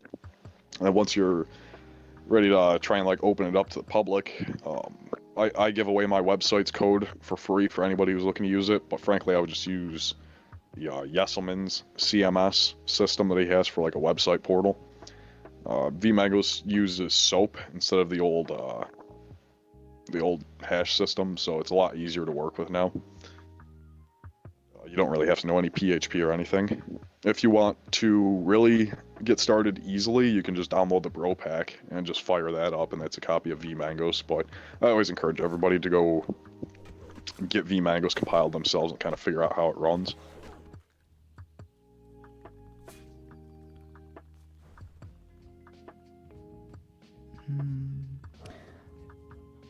Elvis asks, would Warcraft be for free? No donations or anything like this? No, we do have a Patreon page. Wallcraft is free, totally free to play. And when we launch the server, we're going to use the access key system that we used on the closed PTR for Everlook. And that essentially assures that everyone gets a free account to play on based on their Discord verification. and kind of helps ensure that we keep botters and cheaters out of the server. But totally free to play. If you are interested in helping fund the project, there is a Patreon page. It's Patreon/Wallcraft. And I have a few unique rewards. I have 3 tiers right now.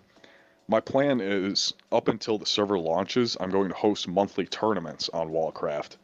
And there'll be a wide variety of things, much like how the closed PTR was with all the little contests that we had, like putting everybody in Ungaro and seeing who could get the most Devil Sword within an hour, or a duel tournament, or a fishing contest in Stranglethorn, stuff like that. We're going to do once a month, and 50% of the donations from Patreon are going to be funded into a cash prize pool for the winner, and for each competitor that is. So let's say there's 100 people competing, the prize pool would be $250.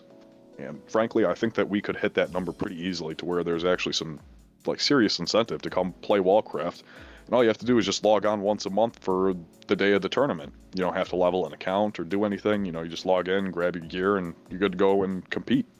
I think that's going to be a lot of fun, and a lot of people are going to enjoy that. And that really helps me get people playtesting the content on the server.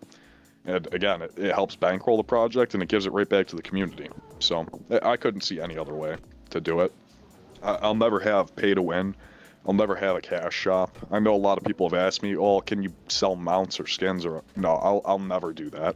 I don't believe in the integrity of having a carbon copy digital item that a machine can print out, essentially just printing money. Like, that's not honest. And that devalues everything. You know, even if it's just a tabard or a pet, why couldn't you just obtain it in the game? You know, if it's bought on the shop, well, it could have been in the game obtainable. There will be a lot of content like that. There's going to be a lot of unique tabards and mounts and cosmetic stuff and pets, but you acquire them all in the game. And that's the true philosophy of how games should be. Stuff like the player-owned housing, for example, a house like this custom-made house, these will be given to anybody who is a top-tier Patreon supporter. And it's because these places take man hours to make. This house right here, with all the decals and the location and the terrain editing and the retexturing and repainting, this took about 15 hours to make, maybe about 14 hours. So it's a labor of love, and basically as a top tier Patreon supporter, you're helping to do more than anybody else to support the project. So I'm more than happy to offer something like this. And the houses, there's 3 different types of houses in Wallcraft. There's instanced player housing, which anybody can access. It'll be something that you can purchase in-game access to for a certain amount of gold, and basically you'll have all the same amenities across all 3 tiers of houses, so there's no discrepancy. The instance player-owned housing is simply because of space constraints. You know, if you had 5,000 people who want a house, I can't build 5,000 houses, so a majority are going to have instance housing. But for the top tiers of Patreon supporters, I do have 2 different types of housing planned. And again, they're all the same, so there's no advantage, no paid advantage. They'll all have personal storage chests that are separate from your bank, but able to store stuff in your house. They have a locking door with a unique key that shows your name when you hover over it, so it's, you know, totally custom made to you. The full interior and exterior are customized. For the interior, I don't have Blender right now, so I can't add doodad sets. I have to do it all manually, so it's not really efficient. So right now I'm just advertising the default doodad sets inside with maybe a few objects. But the entire exterior can be very customized very easily. And there's going to be, like I said, a few amenities. There's the locking door, player-owned storage. There's a garden and a well, which will provide a certain amount of food and water per day for your adventures. You can set your Hearthstone to your house, so you can always return there very quickly and efficiently. There's going to be bonus rested XP for sleeping in your own bed. Basically, 2 times rested XP gains while asleep in your own bed. And each house, the custom houses, will have a jukebox, like the one in here, where I add unique sound files to the game. I do have to look into it because, again, I'm already, you know, running a bootleg private server, so adding copyrighted Sony music probably isn't conducive, but really I don't care, so whatever. Enjoy your Hits from the Bong song. But the jukeboxes will provide some sort of minor buff for using them, and again, all players can access these houses, and these amenities are all shared across all 3 tiers. Only difference really being is that the medium tier house will be racial housing, and we'll go there next. And essentially, like a valley outside of Dunmoreau, up in the hills of Wetlands, will only have houses available for dwarves, along with a garrison for the Dwarven Guild on the server. And there'll also be an inn at the racial housing areas for people who are not of that race to go stay there and be able to conveniently log out. And the custom housing is really the big one. It's the most time and effort really to make this. So I don't mind trading labor and time and effort for people who are actually funding the project. I think that that's really just the best way. Cut Down asked, in what state is the server currently located? It's in the Carolinas. Good place. Not good because it gets stormy and the power goes out. So, like I said, this is an early alpha server. It's going to be up as much as possible, pretty much 24/7. But don't expect to be playing it as a full-fledged server until it officially launches. You're more than happy, more than welcome to. The Blazerer asked, bland XP rates? XP rates will be essentially 1x default, and the server is PvP. However, you can opt to go PvE only with the penalty of halved experience rates. So if you're not really interested in PvP on a big server like this, no worries, but you will have to accept a penalty of halved experience rates for all gains. And the War Mode will also offer 2x experience rates. War Mode is a very dangerous form of gameplay, though. If you're competing in War Mode, it requires a guild with a guild base, and any deaths in War Mode are dangerous. The entire purpose of War Mode is to allow people to assemble in big raiding war bands and actually fight each other for, lucrative rewards. When you kill somebody in War Mode, essentially their gear will drop as broken, and gear that cannot be obtained from outside of War Mode. I'm still debating on how I want to do this for, let's say, a raid epic that you somehow get in War Mode. Obviously, most people aren't going to be wearing anything more than crafted gear that they've mass crafted in War Mode. But I am considering adding essentially no BOP gear. That's something that I'd really have to work out all the details and nuances yet, so I'm not really going to talk too much about that. But a big goal of Wallcraft is to have content that is constantly replayable for good benefit.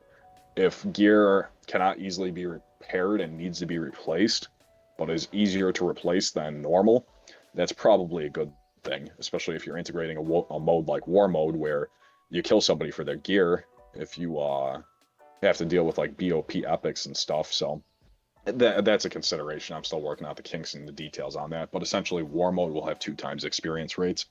That'll help you progress faster between zones, which is something I really should talk about is War Mode. War Mode is enabled by having a guild base out in the open world. What guild bases are, they're totally separate from player housing. Guild bases are essentially nodes that you can establish out in the open world, and if your guild controls that node, you essentially control the zone. And each zone will have a unique spread of benefits that can be acquired for controlling the zone. As an example, Eastern Plagueland, for controlling that zone, you will be neutral with the Scarlet faction, and you'll have access to additional Lotus and Rich Thorium spawns. It's a very heavily contested zone, I can tell you that. But only the guild that controls the zone will be able to harvest those resources or gain those benefits. Guild bases will be capturable by any other guild that is competing in War Mode. And when you're in War Mode, you are attackable by anybody else that's also in War Mode, regardless of faction outside of major cities. So it makes a very dynamic form of gameplay where various guilds form into essentially their own factions to take control of dominance of the zone for different strategies. Like a big idea behind that is that you're going to have 100 people in a place like Ashara controlling the zone, and they're all going to be in a place where war-torn thorium is spawning, and you can mine hundreds and hundreds of it per hour and use it to craft good craftable gear. It's going to be green or blue craftable gear, but you craft it in mass, and you store it in your guild base, and then you arm up all your raiders, and you go out and you try and capture another guild base, and if you die, well, they acquire the gear that you spent all the time crafting, but that's fine because you respawn back at your base, you grab another set that your guild has been crafting, and you get back out there, and you're trying to conquer the entire map of Azeroth in a big PvP battle. Shate asked, can we have guild houses which could be stolen in PvP? Yeah, that's essentially what guild bases are. They're bases that you get set up in the open world, and they're capturable by enemy guilds. And for controlling the base, you control the zone, and you gain a bunch of benefits. So that's essentially what that concept is. In fact, we're going to go show the racial housing right now, and I'll show you the racial housing, the garrisons for each specific race guild. Every server's got a dwarf guild. There's probably a Tauren guild, maybe a night elf guild, gnome guild. Every one of those races in-game is going to have its own unique garrison that belongs specifically to the racial guild of that server. And I'll kind of work it out with whoever's in charge of those guilds, but for founding a guild like that, you gain access automatically to the garrison. That kind of helps facilitate better flavor for the gameplay of what you're trying to achieve. I try to invite you. It's already in a group, okay. Yeah, I got invited already. Yeah, you are. I'm Blurb in the raid. Yeah, almost. I'm jumping here. Yeah, if you can you teleport us there? Like everyone in the raid that is currently online?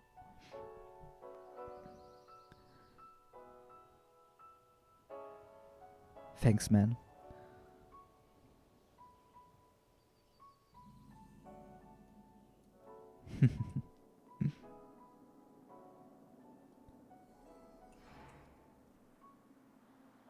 Yeah, that's the airport here. The Don Moro Airport.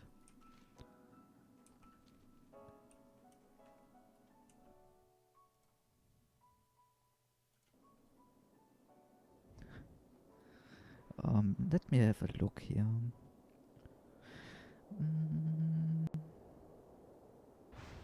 Yeah, Kyberson asked Wallcraft when, but yeah, as you said, this will take a long time. If you want to go into more detail, just go ahead. Yeah, like I said, I plan on doing the monthly tournaments beginning in January, so it's not going to be that long. And Wallcraft already has a lot of development done to it, so the time isn't going to be that long. I'm really not looking to release Wallcraft before Everlook is finished running its course. Kowloon, looks like you don't have the custom patch. I can see you falling through the ground. You need the custom patch to play here, otherwise things are going to be broken. Do you have a... Sorry, do you have a download link for that? I can throw that in the chat, or you can throw that in the chat if you want. Yeah, it's right on the Wallcraft website. Just go to Wallcraft and there's a link for the patch. Oh, fair enough. Kowloon, if you need the website link, let me know. What is going on here? Let's have a look at the bunkers. Just mayhem here.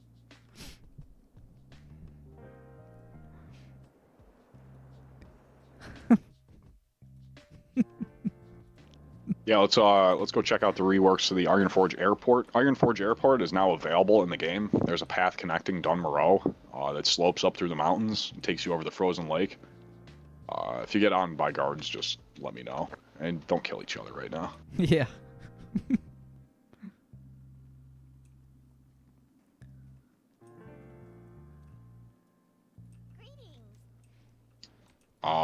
Ironforge Air, and the place that you'd expect over by the Griffin box. There's a flight path that takes you over to Ironforge. It's only connected to Ironforge though, so it's just essentially a faster way to travel towards the racial housing areas. Obviously there's a lot of horde here, so they're going to be getting hit by the guards, but that's fine. Yeah, you see them running. Let's head up here. I don't know if anybody's got the Ironforge flight path, but I would just hang here. So we're going to go up to the racial area next.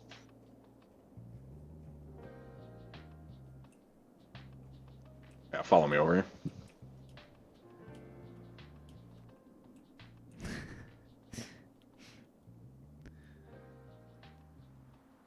Hey, Phipps.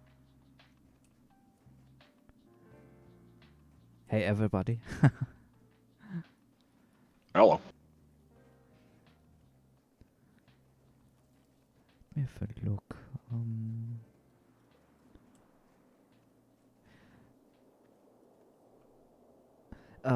Brazilian developer asked the location of the housing we were before are predetermined, right? Or the supporter may choose any place in the game. It's only going to be, that's something I should mention, for the custom housing, or the highest tier of housing, it can be anywhere you choose, but there's only one per zone. So it's first come, first serve. Obviously, Red Ridge is already occupied, and I've got another order right now, but they haven't really determined where they want it. So there's like 48 or something zones in the map that you can choose from, and I'm willing to build them anywhere you want, and in any style you want, with any details, any amenities that you want, cosmetic. As long as it fits into the zone and fits into the theme, I'm more than happy to do it.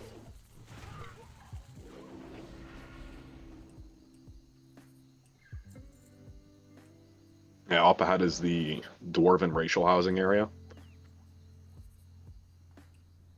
People love that bong buff. Yeah, that was a funny one. I didn't really know what I wanted to do. I'm like, you know what, I can add a bong, and then I'm like, you know what, it should do something funny when you click it. I still gotta add the like the smoke coming out of the mouth debuff, stuff like that, but I thought it was pretty funny. It's like just a cool, quirky little shit like this that makes the game really special. This is the Dwarven racial housing area. You'll see that there's, in each racial housing area, there's approximately 20 different locations, 20 different units that can be occupied. And some of the units are like doubles. They'll all be counted as one, but if you have multiple people in there, I don't mind. Basically, the rested XP bonus is going to be tied to the amount of beds within the unit. And this is the Dwarven Guild Garrison Hall. So I'm going to obviously fully furnish it on the inside. I'm going to add benches and stuff like that. Currently, it's just got some of the most basic stuff. Some anvils and stuff in here.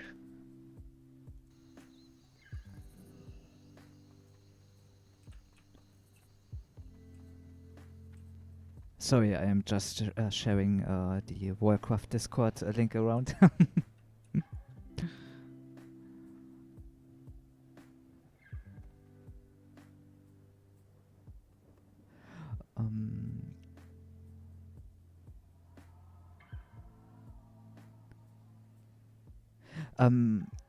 Vaskedama has a little bit of a concern.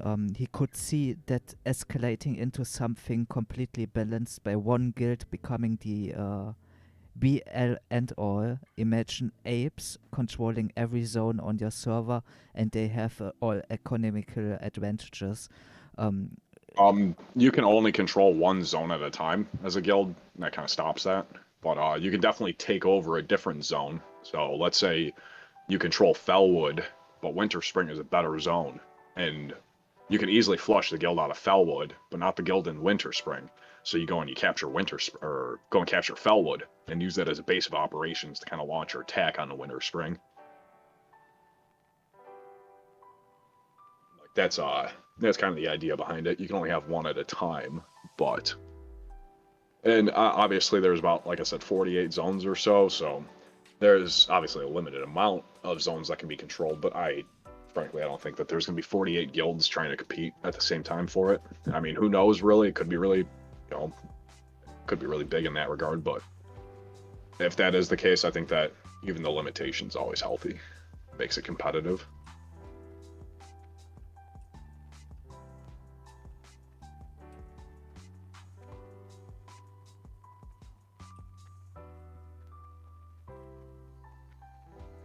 Did you run somewhere else?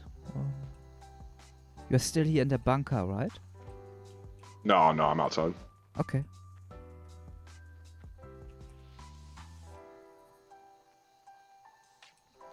Ah, yeah, I see. Yeah, I still got my palette out here. All the stuff that I have templated for all the stuff. See some stuff just kind of scattered about. But yeah, I did a lot of work on the houses. I think like 12 of them are done or so. There's a few that I still have to detail, but I got them all in place. I did all the cliffs and all the towers and stuff. If you look around, it actually looks really cool. It looks way better in Nugget because you can see unlimited distance and the resolution and clarity is a lot higher. There's like no fog effect, so it looks like a really beautiful zone. Oh yeah. Brazilian developer asks, can you basically go into more detail what the advantage is of getting the zone? What will you get from that? Does the guild receive rewards by doing that? Yeah, essentially, like I said, for controlling the zone, there's a unique spread of different benefits that come with it for each zone. Like I said, Eastern Plaguelands, if you control the zone, you're neutral with Scarlet faction, and that allows you to easily like farm Tyr's Hand and stuff like that. There's going to be additional Lotus and Thorium spawns that can only be captured and harvested by people who control the zone. And kind of gives incentive to like mass craft and mass farm with your guild once you control the zone. And for some zones, there are going to be some stuff that's totally unique. Ashara is one where the Arcanite Obelisk will exist. And if your guild controls the zone, you can access the Arcanite Obelisk, which allows you to essentially transmute one Arcanite bar per hour from it. The object has a 1 hour cooldown, so, you know, obviously just one per hour from it. But that's still really big. And obviously, the zones are going to have unique spreads of stuff. Depending on the current level of progression or what your guild's trying to acquire, it might be a good idea to even pop around between zones, capturing different zones throughout the week to get what you want. You know, if we need Arcanite bars because we're trying to get 3 or 4 Lionheart helms crafted, it might be a good idea to go take over Ashara for a week and start crafting Lionhearts. Will there be taxes? For guild base, no. And I had considered some sort of in-game tax for player housing, but then once I tied it to the Patreon for the unique housing, because again, the big concern was like, if somebody were to get a house and then leave the server, then we just have a vacant house, and like there's an issue there. So if it's just tied to the Patreon, then essentially it's, you know, obviously it's tied to the Patreon, you own the house. As long as you're still supporting a project. That's kind of the tax, really. But that's mostly just to assure that we don't have like vacant properties or somebody buys up 10 houses just so people can't have them and just lets them sit there rotting. I'm not gonna let that happen.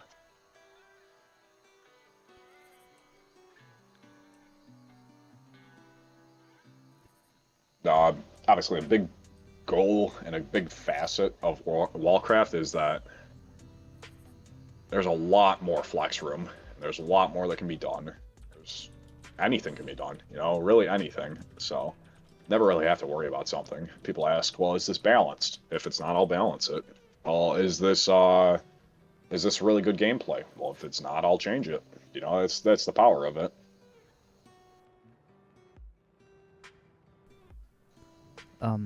Would you maybe like to show us the huge outdoor carousel, right?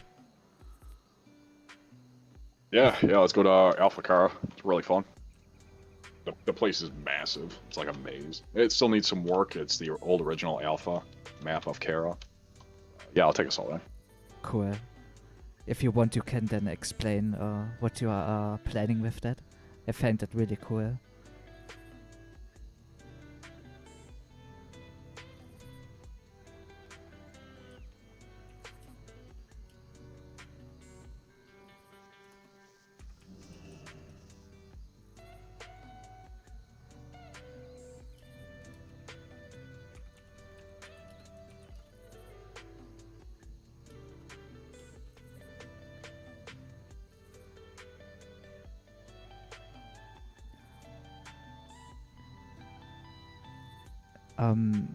Pete Rossi,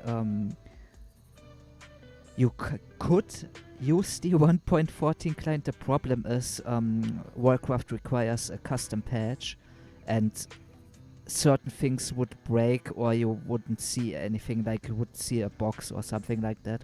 That's the problem with that. The Yeah, custom. you can log into the server without the patch, and you can log in with the 1.14 client, but your talents aren't going to work, most of your abilities aren't going to work, and you're going to be walking around on a map that doesn't actually exist because it's different in your client than it actually is. So like, it is a hard requirement to use the 1.12 client with the custom patch, but again, a lot of the problems with the 1.12 client are addressed with the custom patch, and a lot of the stuff that people don't like can be adjusted through optimization of the config. It's really not a big issue to use the 1.12. Wow, guys, look at this, how huge that is.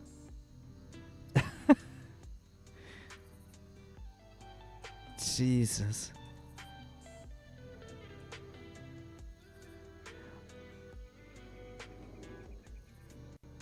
If you want, you can explain what you are planning to do with this place. This is currently just a developer map where I spawned the WMO for the original Alpha Kara. The building itself needs some work. It needs some work in Blender because there's like missing occlusion planes and anti-portals. So some of the walls are like missing on the interior or just kind of like blurred out. But it's like 95% done.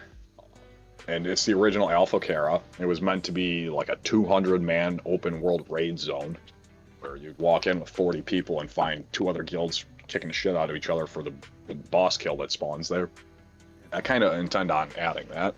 I don't know exactly what I want to do with it, but I am considering adding it as an open world raid. Possibly as like the ultimate place to control as a guild. It's like this big war raging on in this original like old version of Kara. The players are like fighting each other inside here. There's a lot of cool potential for it, I'll tell you that. I like that, yeah. It's just so huge.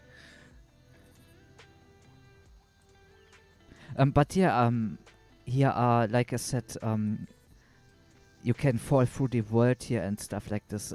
That is where you would need the map things you need to implement, right? Sorry. No, you can walk right in there. It's just visual. Like there's a staircase right there where that missing part is. Oh. That's funny. Yeah, it goes right in the basement. It's just the way that interiors work.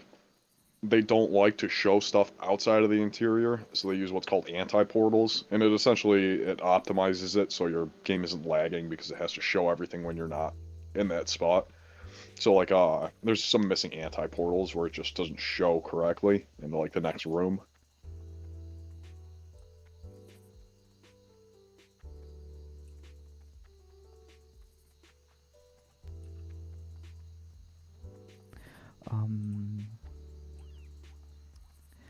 Shate asked, can you maybe add Wrath of the Lich King siege weapons? I'm considering it. What I was working on though years ago, back during like high Jol days with Game Mechanic, was adding player-controlled transport ships. So you could essentially play like friggin' Seas of Thieves, basically. You'd be able to get control of your own ship, and everybody jumps on, and one person steers it around, and I'd have cannons on the ship to where like you can shoot the cannon by using it as a player, and it'll shoot a cannonball at the angle and the direction, the proper angle and direction. And if you hit another ship, it'll deal some damage to it, and essentially ships will have health and eventually will sink.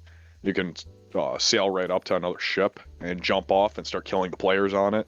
And this is really cool for war mode because it's going to lead to like deep seas plundering and fighting, kind of like that. But that's a lot of work with like transports and spleens and splines. It's like there's a lot of other stuff I have to get done first, so that's gonna be on the back burner.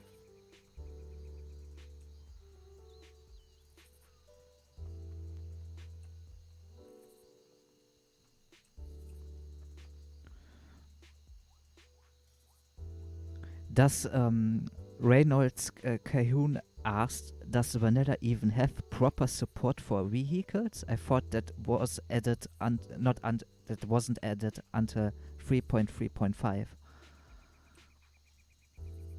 Yeah, that's the problem, is like actual siege vehicles or like rideable vehicles like the choppers and the Love Rocket or whatever, multi-seat mounts. Those They can be done. You can do it. You basically have to extrapolate the player's position and then assert that position for other players. It's not hard. It's just not natively supported. For transports, it's a bit different of a story because the transports are like pre-generated paths. So you'd basically have to generate those paths in real time, and there's like some issues with it.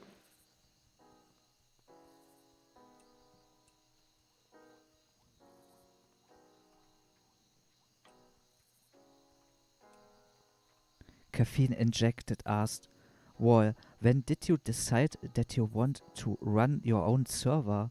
Was it before Everlook? Or after you left? Oh, I've been doing Wallcraft for years now. Started Wallcraft after Highjaw burned down. It was basically, at first it was just a place for my guild to hang out while we waited for the server to go back up. And I just kind of fell in love with making custom content. I started working at it more and more and learning more and more and kind of getting better at it. Did Wallcraft for about 2 years. Even up after Darrowshire, all the way up until March this year, I was working on Wallcraft. In fact, the last stuff I was working on was the Dwarven racial housing, so that's why the palette's still out there. And it kind of got put on hiatus for a while. I had some stuff going on, and I ended up joining Everlook and put it on the back burner up until then. Eludia asked, will you upload it? Will you upload your sources on GitHub? I think she means what. Basically, do you open this up for others to use? I think that's. Yeah, it's public right now. You can go grab the patch, obviously, and then grab all the stuff on the Wallcraft GitHub.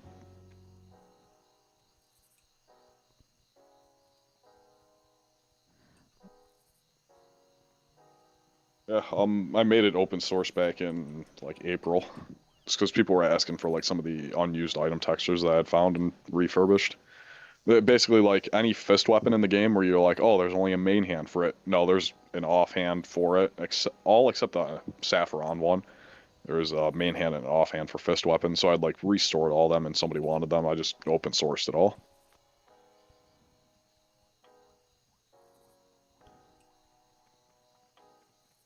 Eludia was asking if you will open. Oh, no. Yeah.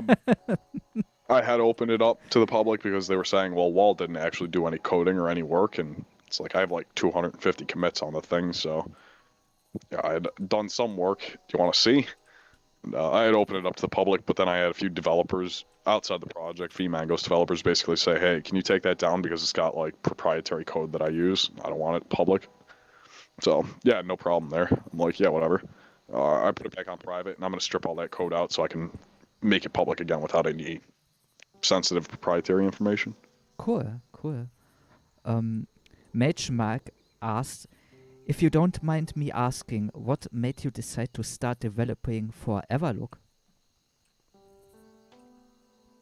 I'd gotten word from it. I can't remember who sent the link to me. I think it was Love sent me a link in Discord. And I joined the Discord, and there was like 500 people or something hanging out in there. And White Kidney put out an announcement that he was looking for staff on the project. And I actually, at first, I just signed up to be a GM. But he asked me to be a developer because of Wallcraft. But yeah, that's how that was. When did you set up your Patreon? It was like 2 days ago. The day that I published the video is when it got published. I filed it the day before, but there's like a day approval period that they wait. Yeah, it was basically once the video was all ready and produced, I had opened up a Patreon. And I had considered not even opening up a Patreon at first just because I'm not really comfortable with taking donations, but I figured, well, if I really want to get the ball rolling on this, I either got to go get a day job so I can afford to live while I work on it, 8 hours a day. Or if I can open up a Patreon and maybe get just enough money, I can spend a little bit more time on it. So I opened it up, and then I realized too, like, as they were having me pick out like different tiers and shit like that, I'm like, oh, I'm just gonna add, whatever general amount. And then I realized, well, I have all this custom player housing that I'm looking to do, and people are definitely gonna be interested in it, but I need to keep it limited in some way. And like I said, it's not advantageous to own it. It's the same benefits and perks that normal housing, which is free, has. It only costs in-game gold. But it's a lot more time intensive to make that. One in Red Ridge took about 15 hours to make, so I didn't want multiple houses in a single zone because it kind of like ruins the aesthetic of the zone. The house should blend in perfectly, and you shouldn't even notice that it wasn't originally there. That's basically how it should feel. So I thought, well, if I let everybody have a custom house, I'll never have time to make all of them, and then there's gonna be like skyscrapers in Goldshire with like 1,000 people living in there. It's just not gonna work. So I figured, okay, well, the open world player housing that isn't instance, it's going to have to be limited in some way, and that's probably the best way to fund the project, is to find people who are really interested in the project and looking for like that extra touch to it. Like I said, for the custom houses, I sit down with people and they can tell me exactly what they want. They can pick out all the models, and I'll do all the work right in Nugget.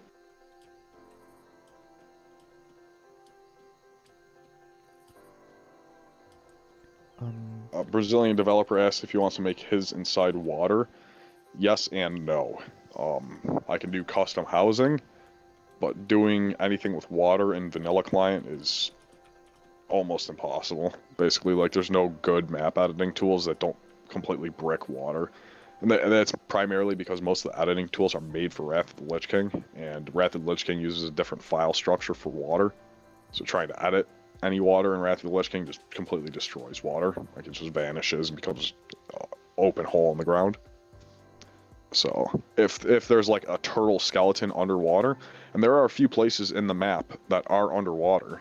There's in fact a few developer palettes, like the one out in that Dwarven racial area that I had laying out. There's a few of them at the bottom of the sea that developers left out and never removed from the map because nobody ever goes there anyways, and they forgot about it.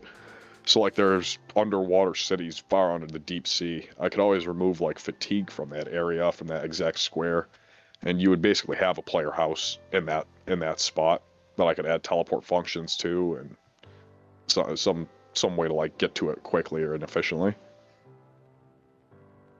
So yeah, it's a possibility. It's just a little bit more complicated for water.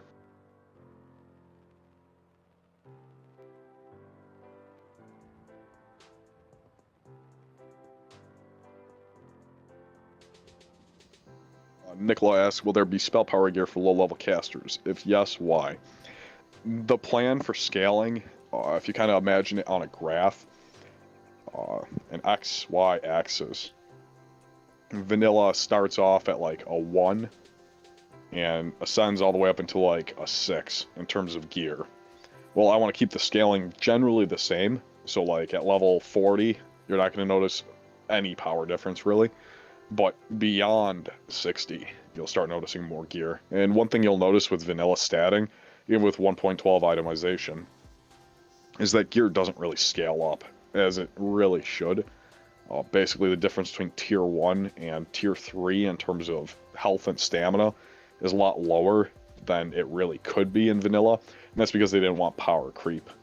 But for a game like Wallcraft, that's not really an issue. Simply because everything is upscaled in difficulty, and the tuning is a lot harder, so the gear should be better.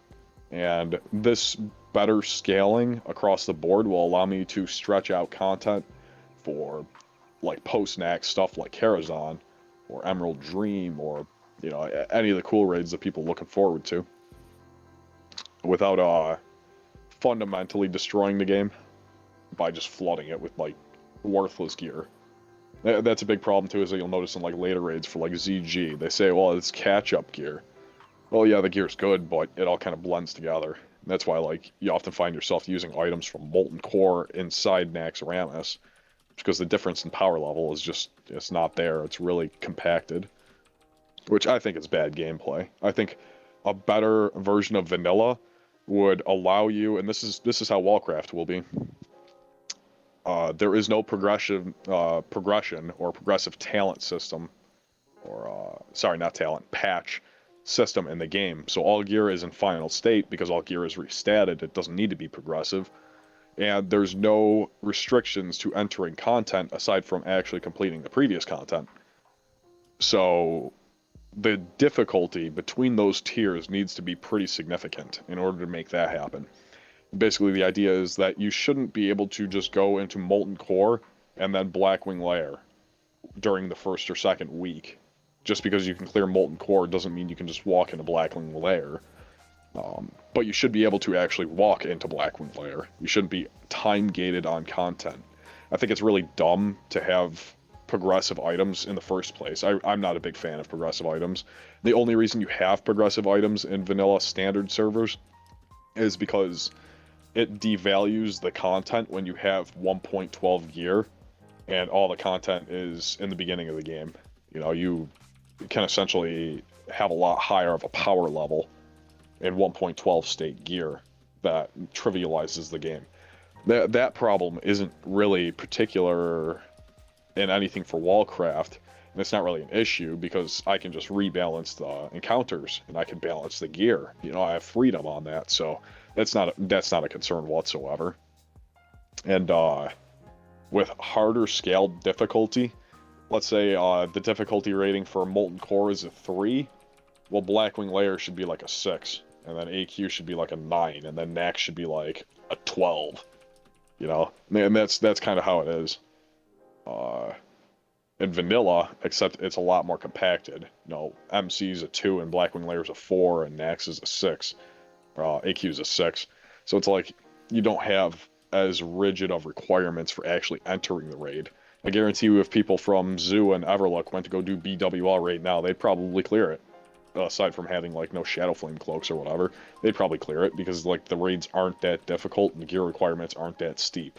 It is until you start getting stuff like Chromagus even, or like obviously like Patchwork is a big gear check, but like stuff in the later tiers of content that gear actually does matter. That's why a raid of 40 naked people can kill Onyxia without a huge issue. And that's not good. I don't think that that's really good design, and that's just because lack of foresight in the original development cycle. You know, they don't know really what they're going to be doing in the next year or two, so they just develop it for today, and then they have to work around for all the systems that exist without fundamentally changing them because they don't want to. It's a lot of work to change it. So I'd like gear to have a lot better scaling. I'd like encounters to have a lot better scaling. I'd like basically people will have to do like 4 to 6 weeks of Molten Core before they have enough gear to actually start doing BWL because the difficulty is there. That's just a lot better gameplay.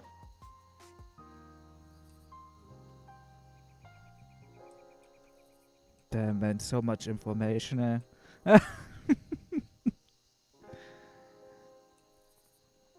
You can really tell you are passionate about it.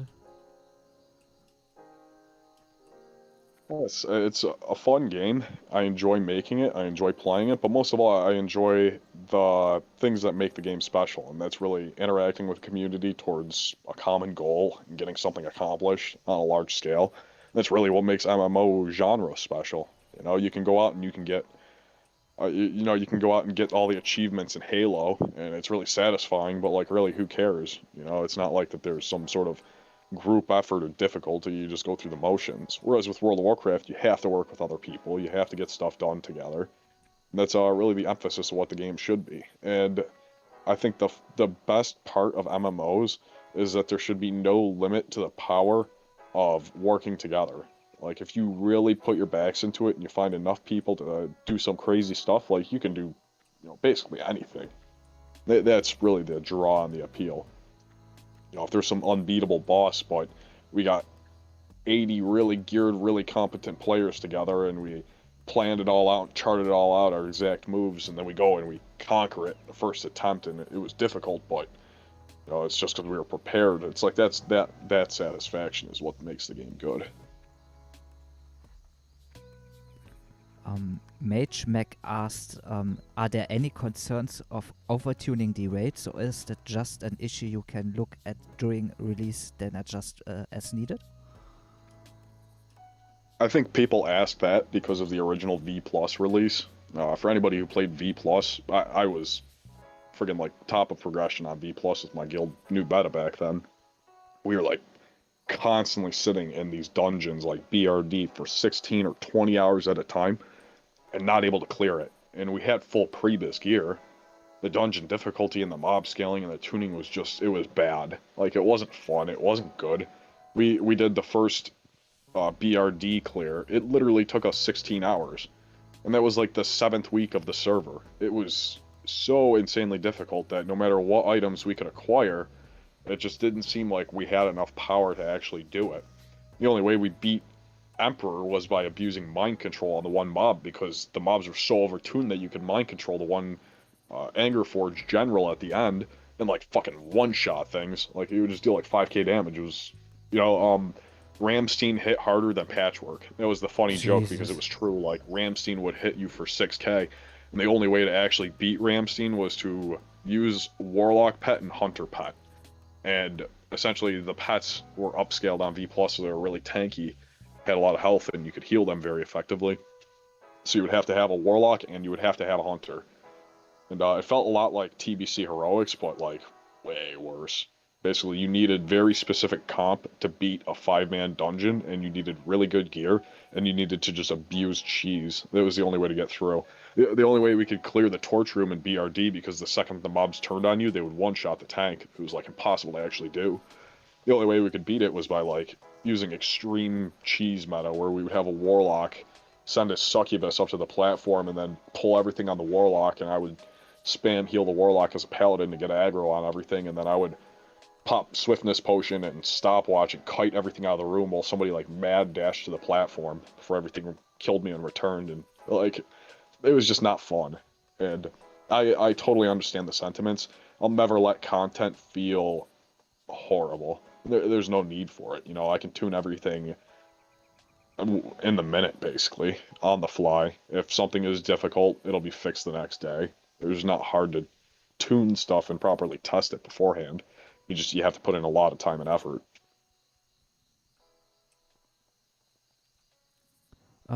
Time for Gaming asks, are you going to implement Arena? Yes, I do have intentions to implement Arena. I have to look at a lot of the stuff behind it, but it shouldn't be that hard. It's essentially the same as a Battleground. Like, you just set a condition of, you know, beat this person.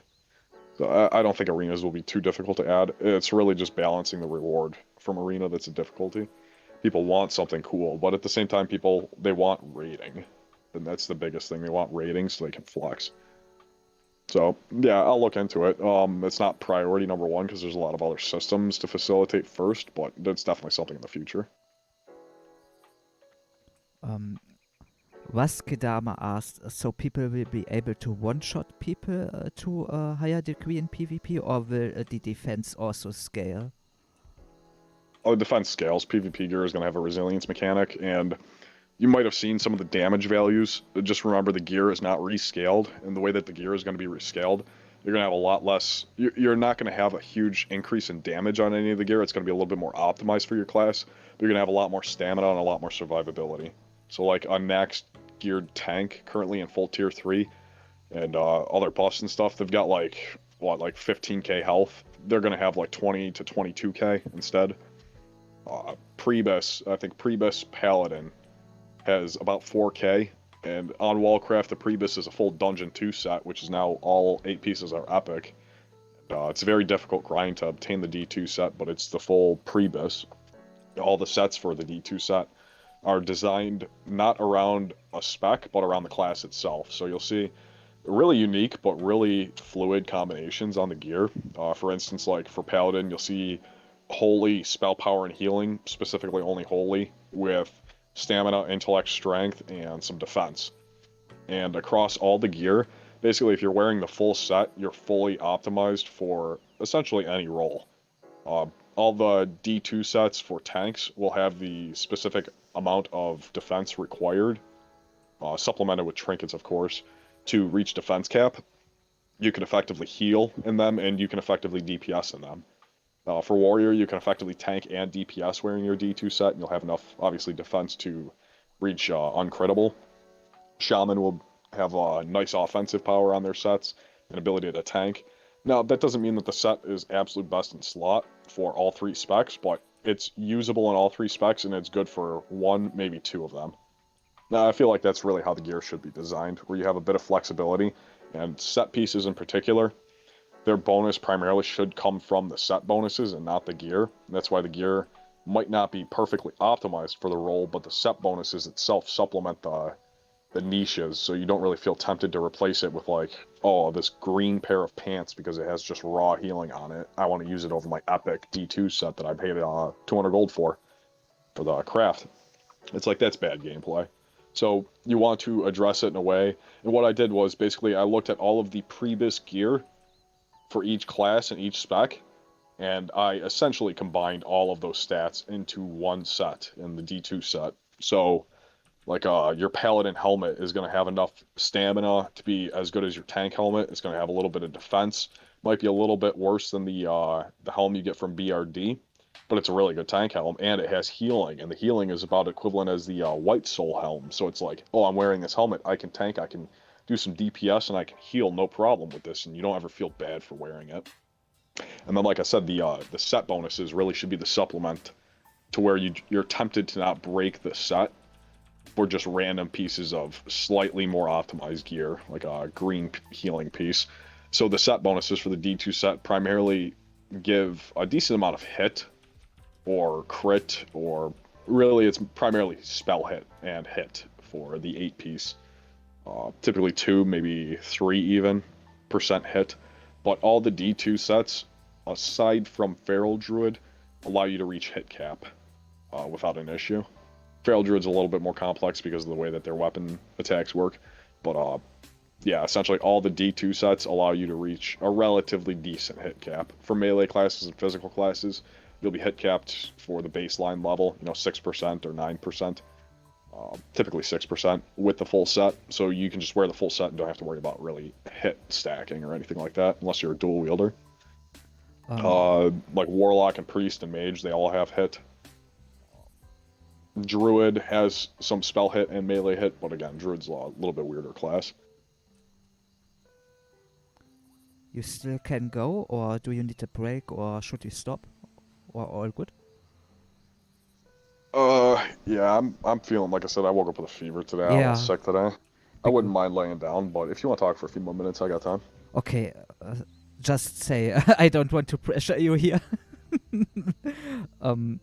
A Speedy Farah asks, this sounds like a very massive project. Will it be too much for one person to handle? Is there a compromise that you would accept to keep the project moving forward in a timely manner? What kind of help would you accept? Like I said, the biggest help that I'd like physically accept for the project, or that I'd be comfortable accepting, is pre-finished, like already finished, already fully fleshed out, detailed map edits. If somebody is very skilled with Nogget, and they have some cool, unique, like let's say they go through and they touch up the unfinished zones, I wouldn't mind taking those ADT files and adding them, because that's a lot of work that saves me time, and there's like a general idea of what the zone should look like. I think everybody kind of has like this general idea of what is good, and this little bit of synchronicity into it, so it's not like you're all varying wildly when you have to refurbish like some Tannerus Island or something like that because it's got out of bounds areas. So like pre-edited map stuff, if it's well done, I'd be apt to just say, yeah, I'll slap that right in the project, no problem. But again, like, and this is something that is more so the problem, I get offered help from a lot of people saying, well, I want to make cool custom stuff, but they don't really have experience, and I'm more than happy to show you things and teach you, but I can't really, just let people like throw stuff in if they don't really know how things work. So I would suggest people, like, if you're a VMangos developer and you have like bug fixes, definitely I'll throw those in the project. If you're a map editor and you have like pre-generated ADT tiles, I'll throw those in the project if they're well done. And if you have like cool ideas, or you've done the work to implement something and you can just basically give me an SQL insert and a migration and a commit to add it, then I'd consider it. But I'm not really looking to delegate tasks to people. And if there was people that were capable of doing it, they really wouldn't need to be told what to do, which is like the general philosophy. And I think that's really always been the structure, is I kind of just work alone, because if you have the skills and you know what you're doing, you'll already be doing it. I don't have to tell you. You know, some of the best people I've ever had in my guilds over the years, I've never had to tell them to do a damn thing. They already are doing it. They know what they're doing and they know what they're supposed to do. So it's like, if you have the skills and the drive and the motivation to contribute to Wallcraft, yeah, by all means. But I'm not going to sit there and like be a project manager for a bunch of people. It's just kind of a waste of my time. Like any time that I'm spent trying to get people to do something for me, it's better to just do myself essentially. Lena. I would say this is enough though, because I don't want, since you're sick, not to push you too much. We are already 2.5 hours in. Brazilian developer asked, could it be possible to remove Soulbound? I'm sorry, I was reading over the question. Oh, you're good. Yeah, if you want to go, that's fine. But oh, I think I'm lagging. Oh, okay. You sound fine to me.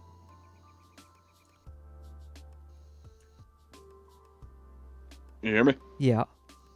Yeah, okay. Yeah, if you want to dip, that's completely fine. I still got a few more minutes, and I wouldn't mind answering a few more questions. Sure, go ahead. No problem. Brazilian developer asked, could it be possible to remove Soulbound from items and make dungeons have a better max level? That is something I'm considering, and I'd really like to do that, but I have to kind of figure out the right way to do it, because if there's no soul binding, I don't mind that, and I think that that's a really good idea. But basically what I would do is make gear not repairable, and you would take extra copies of that item and be able to like turn it into shards to repair the item. So like you would have to use the item to repair the item, which would help balance the economy, because otherwise eventually you just end up getting flooded with, you know, 1 million Thunder Furies, and they're not going anywhere. In terms of like war mode, I really want players to be able to loot each other, and like that's a big aspect of like the whole idea of mass crafting together as a guild and controlling zones to get those resources to make the gear for like a war effort. Like that's a big idea. So obviously you're basically gonna have to somehow lose the gear or have an incentive to craft more for some reason. So war mode would be the best, but I am considering a method of being able to make it so deaths are not safe in Wallcraft. I think that's really an interesting concept, but it's one that I love because I'm an old school gamer, and that's how, you know, that's how our RPG used to be. You died in the wilderness, you lost all your stuff. You didn't have to die in the wilderness, you know, you've AFK'd too long at the obby guys in RuneScape and died, and the guy next to you grabbed all your shit. Good luck. So it's like, it makes it more strategic to play the game. You basically don't want to walk around in your most expensive shit when you can risk losing it. Obviously, disconnecting and DDoSing is a big issue. So you don't want to make it a permanent game mode that people cannot opt out of because of those issues with online gameplay. Which is why hardcore seldom works for an online game. But it's a fun game mode, it's just, it doesn't work because you disconnect and then suddenly all your effort's gone because of something stupid. It's better for solo player if there's like a lot of protocols to stop it, which kind of ruin the idea. So I'd like to have gear not be soulbound and tradable, but there has to be a way to first get it out of the economy, which I think having gear that is soulbound and obtainable, not repairable, or at least require the same item as reagents or materials to repair it, would be a good idea. And there has to be a way to like balance the game to where it's only optional and you don't really need it. So that's a really difficult thing. I think it's possible. I really do think it's possible. I think it's like a good idea I had would be like a bag that holds all your items that you don't drop it when you die, and you can put all your gear in there. So like if you want to go from a town to a raid, you just carry all your gear inside this bag, and then you put it on while you're inside the raid. While you're outside the raid, though, you know, you don't do that. Or it could be like a function of like a gnomish engineering or like some sort of summon item where you summon like a bank basically while inside the raid to gear up. And if you were inside an instance or a dungeon, the gear loss rules would not apply. It would only be out in the open world. So that would kind of keep it restricted to like world PvP or like dangerous open world encounters. But once you're inside a raid or a dungeon, you wouldn't have to worry. You just do your raid or do your dungeon. there's a lot of nuance to that would have to be detailed out, and it would be a very complex system, but it's something I'd like to consider, and I'd really like to do. RS asked, cool, have you thought about joining the Total WoW project? I used to do consulting on Turtle WoW. In fact, I'm credited on their website for some stuff, and you'll find my name in a few places. I used to contribute stuff, but frankly, like, Turtle WoW is just not my thing. It's more of an RP server, and I don't mind RP, but it's just like, that's kind of what it's oriented to. If you notice, like, Wallcraft is very high octane, like, intense combat action, PvP, PvE type game. It's not as laid back and chill, but it's a lot more energy. But yeah, I was doing contributions for Turtle WoW for a hot minute, and that was back when I was working on Wallcraft too. But then yeah, like one night I started talking about some ideas, and some of the developers didn't like them, and just one guy started calling me like all sorts of names and stuff, and I just got really upset, so I just left. And that was when I deleted all my stuff, all my videos and stuff for Wallcraft, because I was just so like discouraged because of what was being said about me and about Wallcraft. And looking back, it's like, obviously he was just trying to piss me off and trying to hurt me for political reasons, funny enough. But I can't even really say, I couldn't even really say political reasons, because it's not really anything to do with politicals. Just like talking about conspiracies and shit, and he didn't like them. You know, he got really upset about it. But yeah, sad story. You know, you gotta understand, some people, they say nasty things just to hurt you.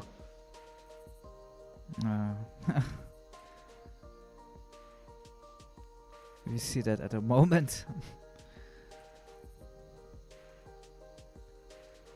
Yeah, unfortunately we see that all too well, don't we? Nicola asked, how could one simple warrior play war mode?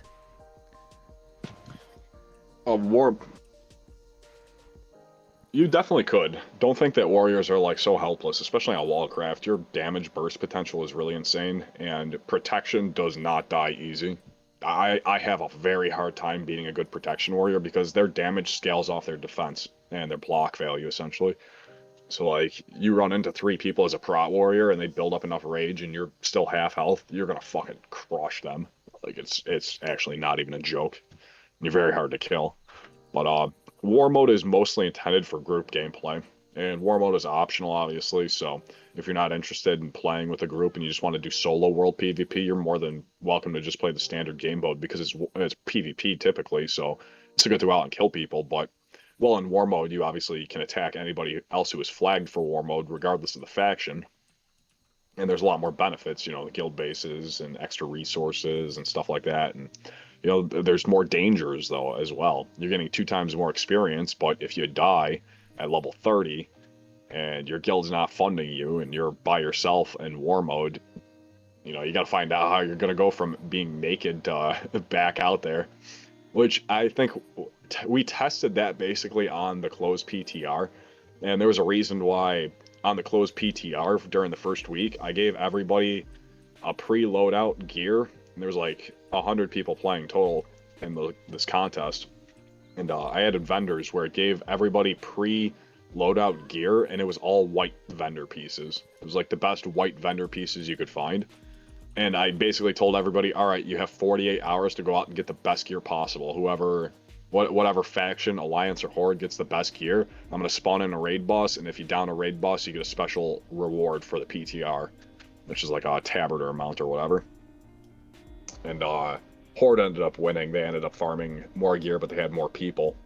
Alliance did really well farming, but they didn't have enough people on the contest day, so it kind of sucked. But either way, everybody had a blast. There were like literally 10 manning LBRS in full white gear, and like having to very carefully CC and pull the bosses. And oh, this guy dropped a level 48 green bracer that's got spirit in its plate, and it's like a huge upgrade. Everybody's need rolling on it. People are literally fighting over like green plate spirit gear because it's better than the white gear that we got. They're like arguing like, oh, this is priority for me. I'm the tank. I need the spirit. It's like, that was fun because like that's really how the game should feel. You know, you get some crap ass item and it just feels like you just like changed the world and you're so much more powerful. And because you are, you know, you're doubling your armor and you actually have a stat now instead of nothing. That's how war mode is supposed to feel. You're supposed to be like, oh, I died. I'm gonna go buy a white vendor set and I'm gonna go try and jump some guy, some lobby in Fellwood, so I can get his gear and then take his gear and go kill other people. Yeah, I can say that it really was fun. Good times. Yeah, you put out some good videos during those days. It was really good. Thanks, man.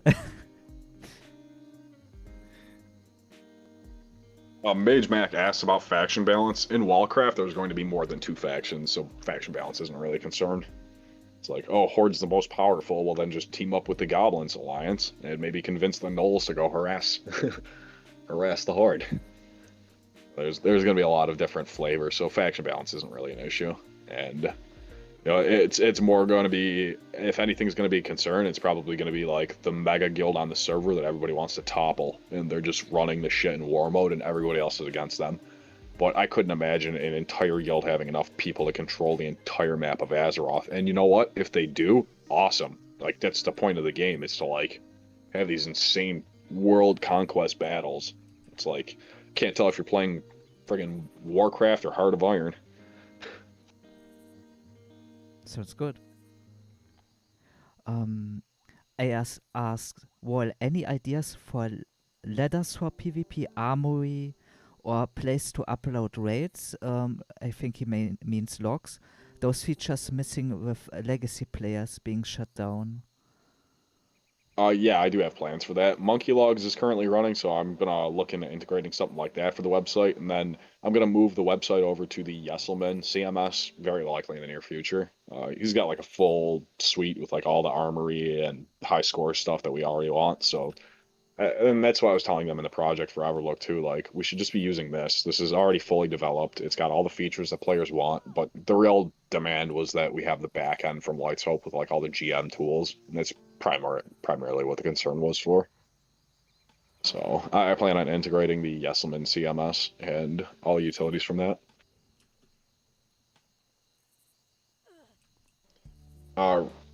Rengalion asked, but what is it with rogues in war mode? They can avoid escape and ganks real fast or not? Yeah, I mean, rogues play like rogues. They're not the only class that can avoid ganks and escapes. And remember, every class is... This is a big thing for Wallcraft. If you ever think that, oh, this is powerful, well, yeah, it needs to be. Everything else is very powerful, too, in its own way. So, like, oh, yeah, rogue can stealth, but a mage has greater invisibility, which is 2 seconds of invisibility that basically requires a warlock to detect or alchemist. Shamans have Spirit of the Astral Wolf that they could travel around the game as a spirit wolf, totally safe. When you kill the wolf, that's fine. The shaman just wakes back up in his spot. And basically, to kill them, you need to find out where they're in the trance, where they're sleeping, and go assassinate them while they're sleeping.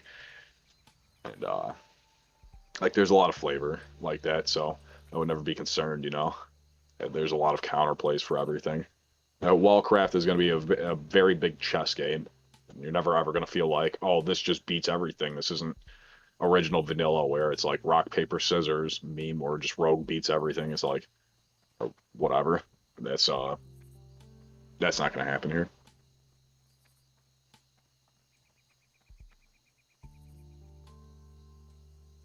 Nice. I mean, this is also the part of a class.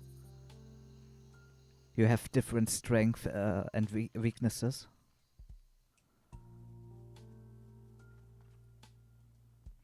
Nice. I'm sorry, say that once more. I missed that. No, as just said, that is basically the part of having a class. You have strengths and weaknesses. Others can avoid stealth around and are squishy for that, and others have other positive things for them going. My personal favorite so far on Wallcraft is Survival Hunter. I find it just such a fun gameplay style. With the throwing weapons and the trapper's net? Yeah, man. It's so much mobility and so much control, and you're like, almost acrobatic in your gameplay. You pin people down to a range that they cannot hit you, but you can hit them. And imagine throwing Trapper's Net across the AV bridge, and you grab 3 people and rip them right into right into your raid. That's some serious stuff there. Trapper's Net does need a little bit of reworking. Currently, the effect applies a slow. I had to turn it down because it was breaking charge when it was set down too low. I'm probably just going to add it as a root, but I'd have to redo the core as to how it handles roots. I might consider, if possible, adding NPC knockback, where you can basically like shove NPCs. But that's not native to vanilla, and I don't know how that works, so I'd have to look into it.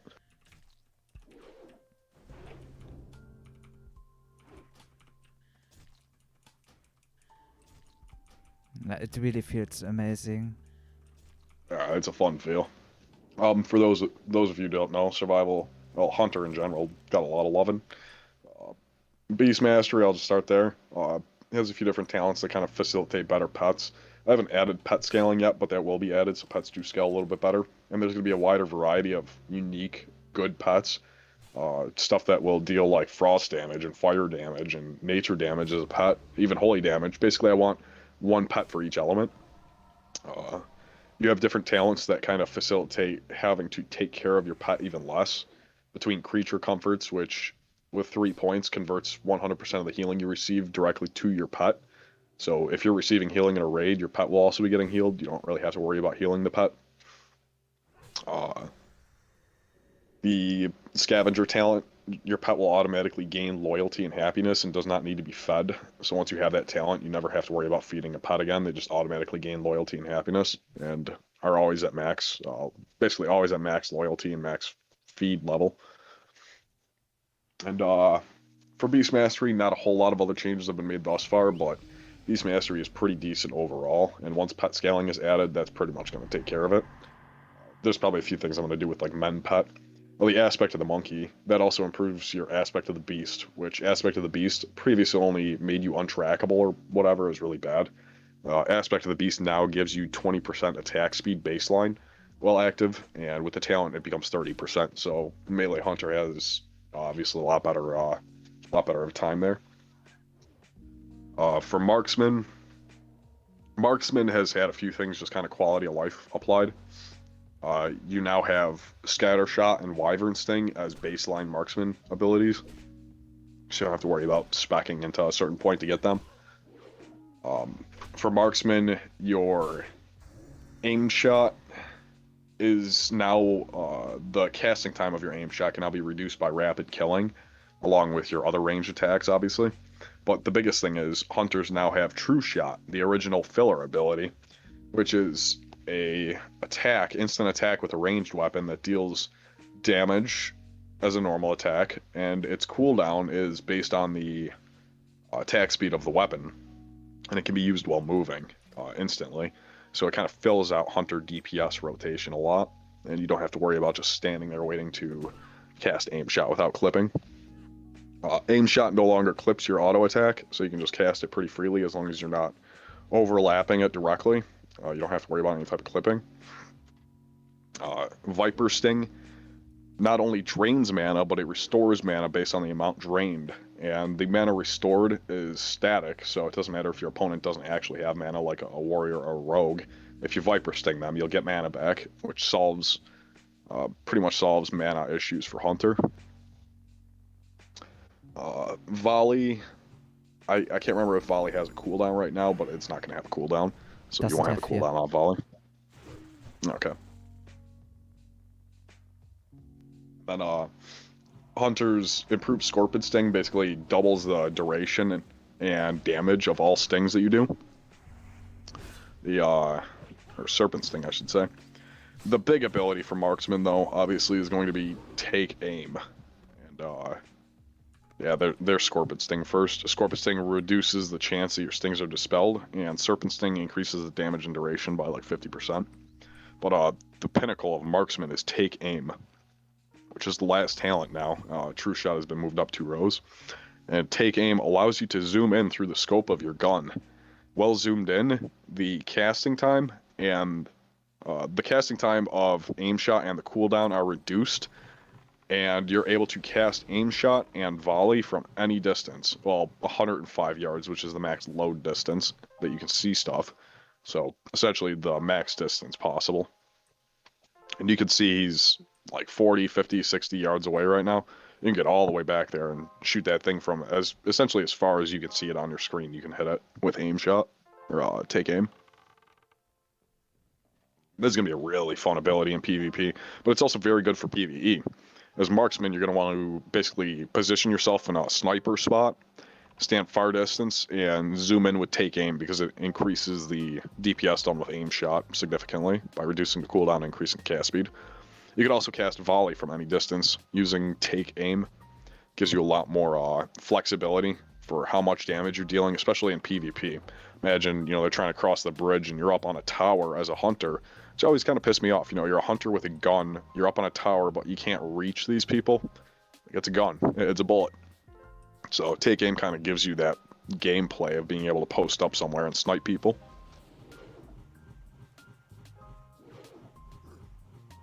And Survival's gotten a pretty big rework. Survival functions a lot differently. Survival now primarily uses polearms and staves as your melee weapon, and Throne as your ranged DPS weapon. And certain abilities like Raptor Strike. Raptor Strike still deals the same amount of damage, it's basically unchanged, but Mongoose Bite now deals weapon damage, and no longer requires you to have triggered anything like a dodge or anything. So it just becomes basically a normal strike, like all other strike class abilities, Crusader Strike or Mortal Strike, dealing flat damage, with vastly increased crit chance though because of the Mongoose Bite talent. So you basically have like base 20% crit chance on Raptor Strike and Mongoose Bite. A lot of high burst potential as survival. In the tree though, primarily your focus is going to be using thrown weapons, which thrown weapons have seen significant improvement. Thrown weapons no longer have a stack limit, and they are able to be used while moving. So you can run around and use thrown, and you don't have to worry about using up all of your thrown weapons. They're just a stat stick now, basically. Thrown weapons actually don't have any stats on them, which is like the thing. They have high base damage, and they're very strong for using it in like situations like this. But they don't provide base stats, so you won't really have to share them with people who are looking for stat sticks. In the tree, you have a new ability called Trapper's Net. Now, go cast that on a player because it doesn't work on NPCs currently. Like I said, I'm considering adding NPC push. But Trapper's Net is an ability that functions basically the same as an Iron Grenade. You target it on any spot. It's got the same cast range, same cast time, same reticle.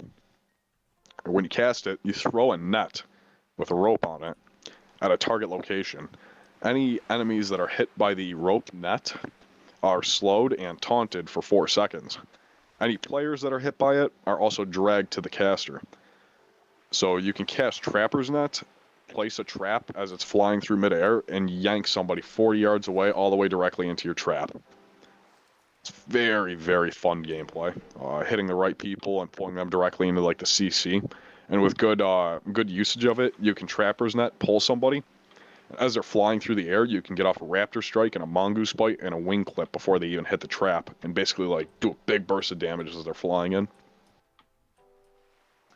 Very, very fun ability. And survival is primarily about controlling opponents, snaring them, slowing them, dealing damage from what I refer to as the kill zone, previously known as the dead zone.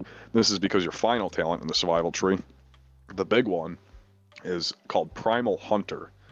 The Primal Hunter talent gives you 5 extra yards distance on any melee attacks made while using a polearm or a stave. And also, when you use your thrown weapons with the Primal Hunter talent, you apply a Lacerate debuff, the original Hunter Survival's last talent, the Lacerate. However, it now stacks up to 5 times and it increases damage taken from all sources by up to 5%. Making it a very, very good buff or debuff for both PvE and PvP.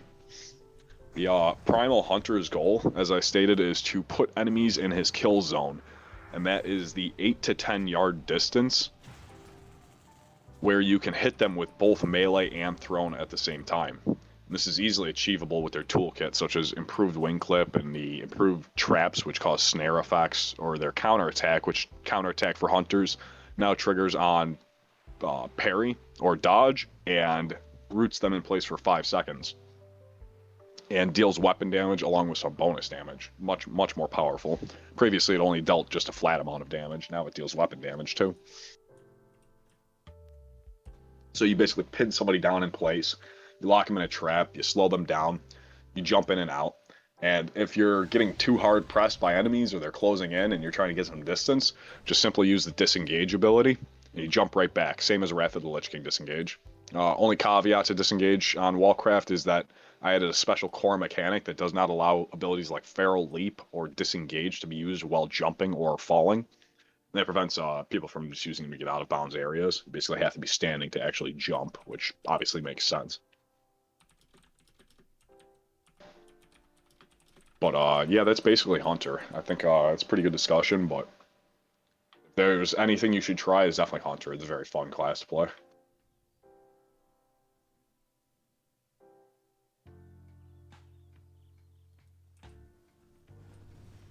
It also feels really amazing. Feels really smooth with the throwing weapons, even with the hunter's net. Really fun. As you have seen, you can pull them there. It's really fun. Feels good.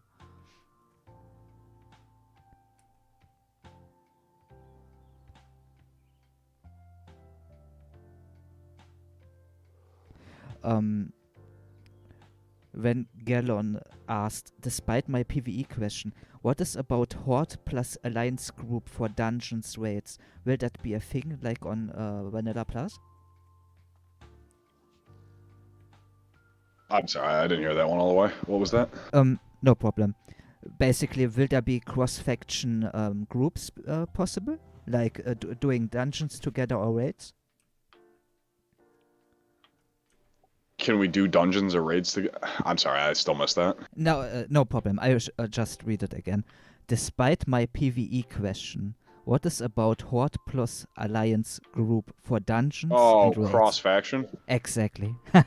Yeah, there's no plans for cross-faction on Wallcraft. I think a big part of vanilla is the separation and distinction between the factions, and that just doesn't really work for the game. And again, there's more than one faction. There's more than 2 factions. There's going to be neutral third-party factions. There's going to be wild factions, if possible, without using a custom client. So, yeah, factions, you really shouldn't be too worried about that. And Shaman and Paladin are both balanced to not be on the same team, so...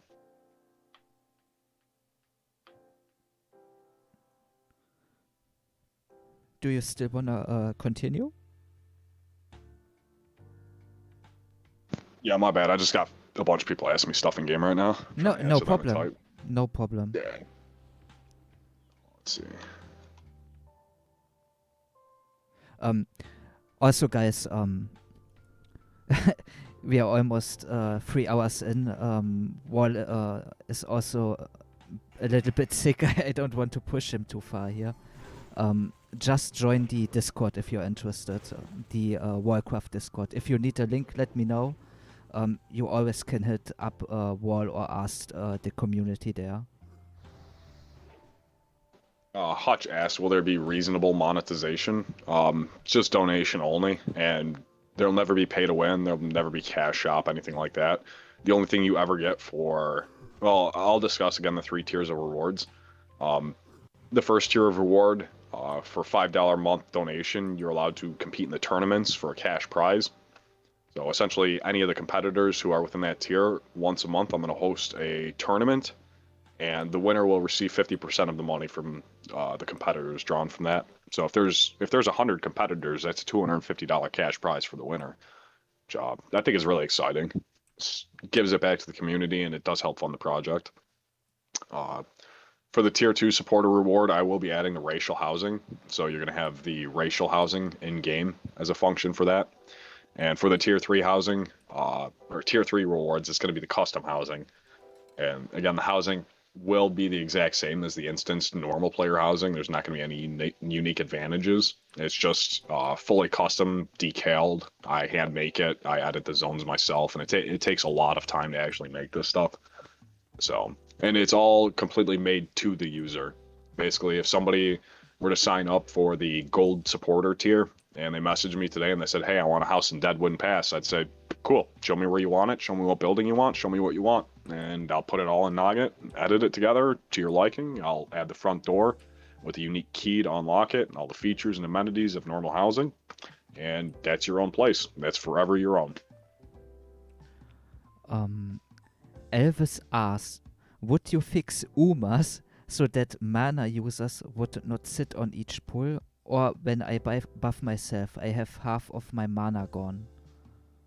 Oh, there's no more mana issues in Wallcraft. DPS classes, which are not casters, basically Prot and Ret Paladin, Enhancement, Shaman, Feral Druid, even Balanced Druid. Basically, any class doesn't really have mana issues. And the philosophy and the scaling behind it is if the class uses mana as a tertiary resource and they're not a caster, they'll never have mana issues. So like Enhancement Shaman, Ret Paladin, Prot Paladin will never have mana issues. Hunter will never have mana issue at all. You'll never have to worry. You just put up Viper Sting and you're good to go. Casters will have to essentially control their mana to a degree, but not really ever a concern. You're never gonna have an issue where you're just sitting there wanding as a caster. I believe that that's just not really good gameplay, and especially with the Wallcraft fight tuning, some fights will go on for quite amount of time and have complex mechanics. Casters should never feel punished for running out of mana 5 minutes into a 12-minute fight. So casters, as long as you're doing things right, you'll never have mana problems, and it'll never really be a concern. You're always going to have utilities and tools like evocation and stuff like that to regenerate your mana. The only ones who will ever have to worry about healing or mana is healers. And healers shouldn't have mana problems, but they should have an upper limit, because that's kind of how you design and develop things to dictate the difficulty, is really how much can the healers do to keep you alive. So healers won't have unlimited mana, and the amount of healing that they can do obviously is going to be scaled appropriately for the content's difficulty. But it's a balancing act that I can definitely do. It's not that hard.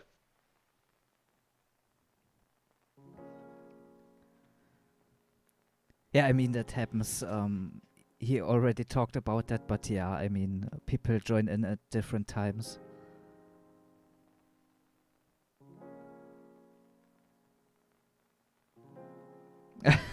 Elvis says, imagine buffing yourself, sit 30 seconds, then Shaman dispels all your buffs.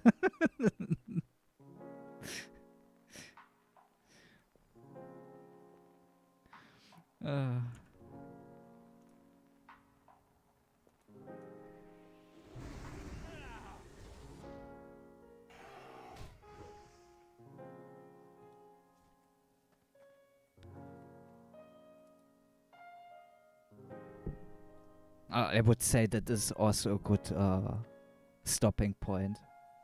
I think you answered a lot of questions here. It's enough. I mean, we can do this more often as well.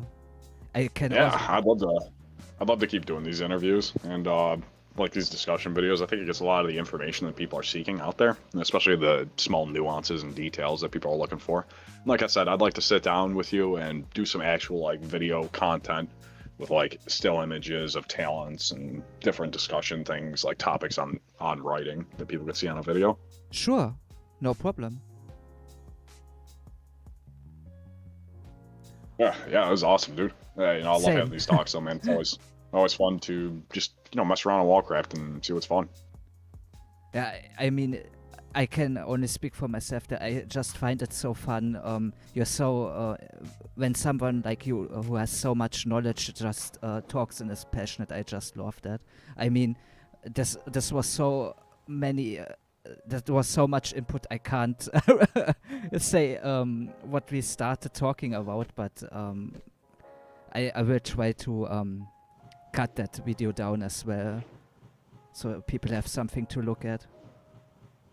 No, I'm just. Yeah, I think that's a big difficulty is I tend to ramble, so it's.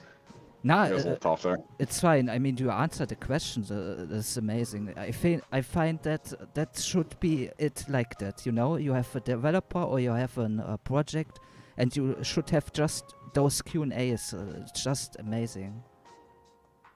Builds hype, gets information out, shows people that you know what you're talking about, that you are, that you are passionate, and that you are being in good hands here. I like that. Yeah, it's such a nice pleasure to have a community who actually enjoys the content.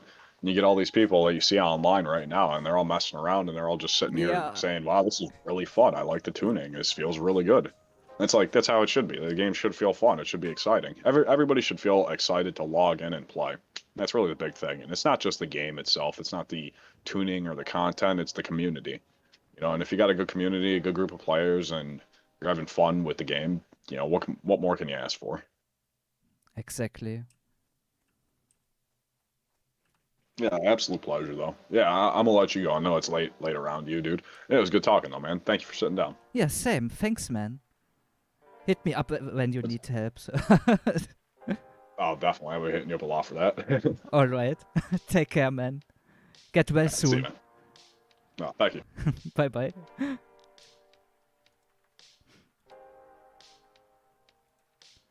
Yeah, guys. Wow, that was that was a lot. I hope you enjoyed it as well. If you want, I will post the Wallcraft links in the chat. They are also in the description. Give me a second. Just need to find it.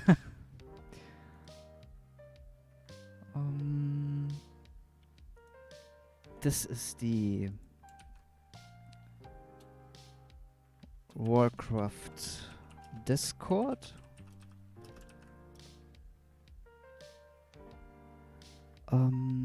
Give me a second for the website. The website is more basic. I will just give you the Discord for the Patreon first. I'm sorry, guys. I'm also a bit strained, even though Wall was just doing most of the stuff. Patreon.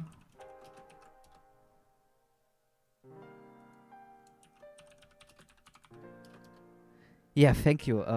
If you're interested, liking the video, of course, the YouTube stuff, that really helps. But I'm glad that you are here and enjoying it. Hey, man, Kargos. Hey, what's up? you are at the end here. I will still give you the Warcraft website. It's a more bare-bone one. I'm so trained I start talking a random German.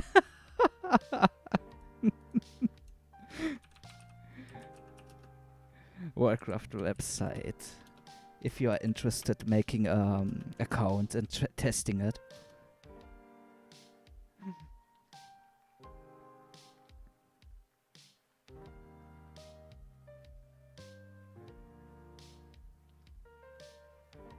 Yeah, sorry guys. I would like to talk more, but I need to chill. I'm also a bit under the weather.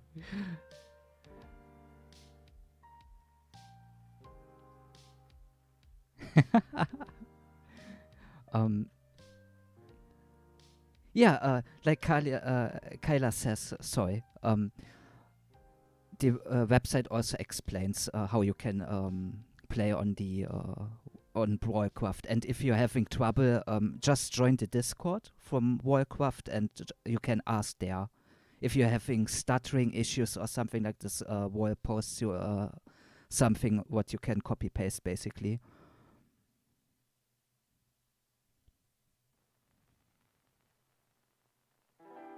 Take care, guys. If you're interested, I stream, like I see every Thursday. I will post that on my Discord. If you also want to join, you don't need to, but I will just give you the link if you're interested.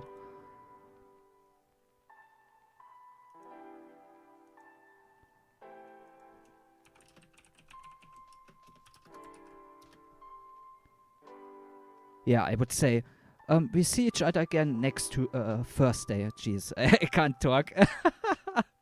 Take care, guys. Have a nice day or a good night wherever you are. Take care, guys. And thank you for being here. Was really nice talking to you.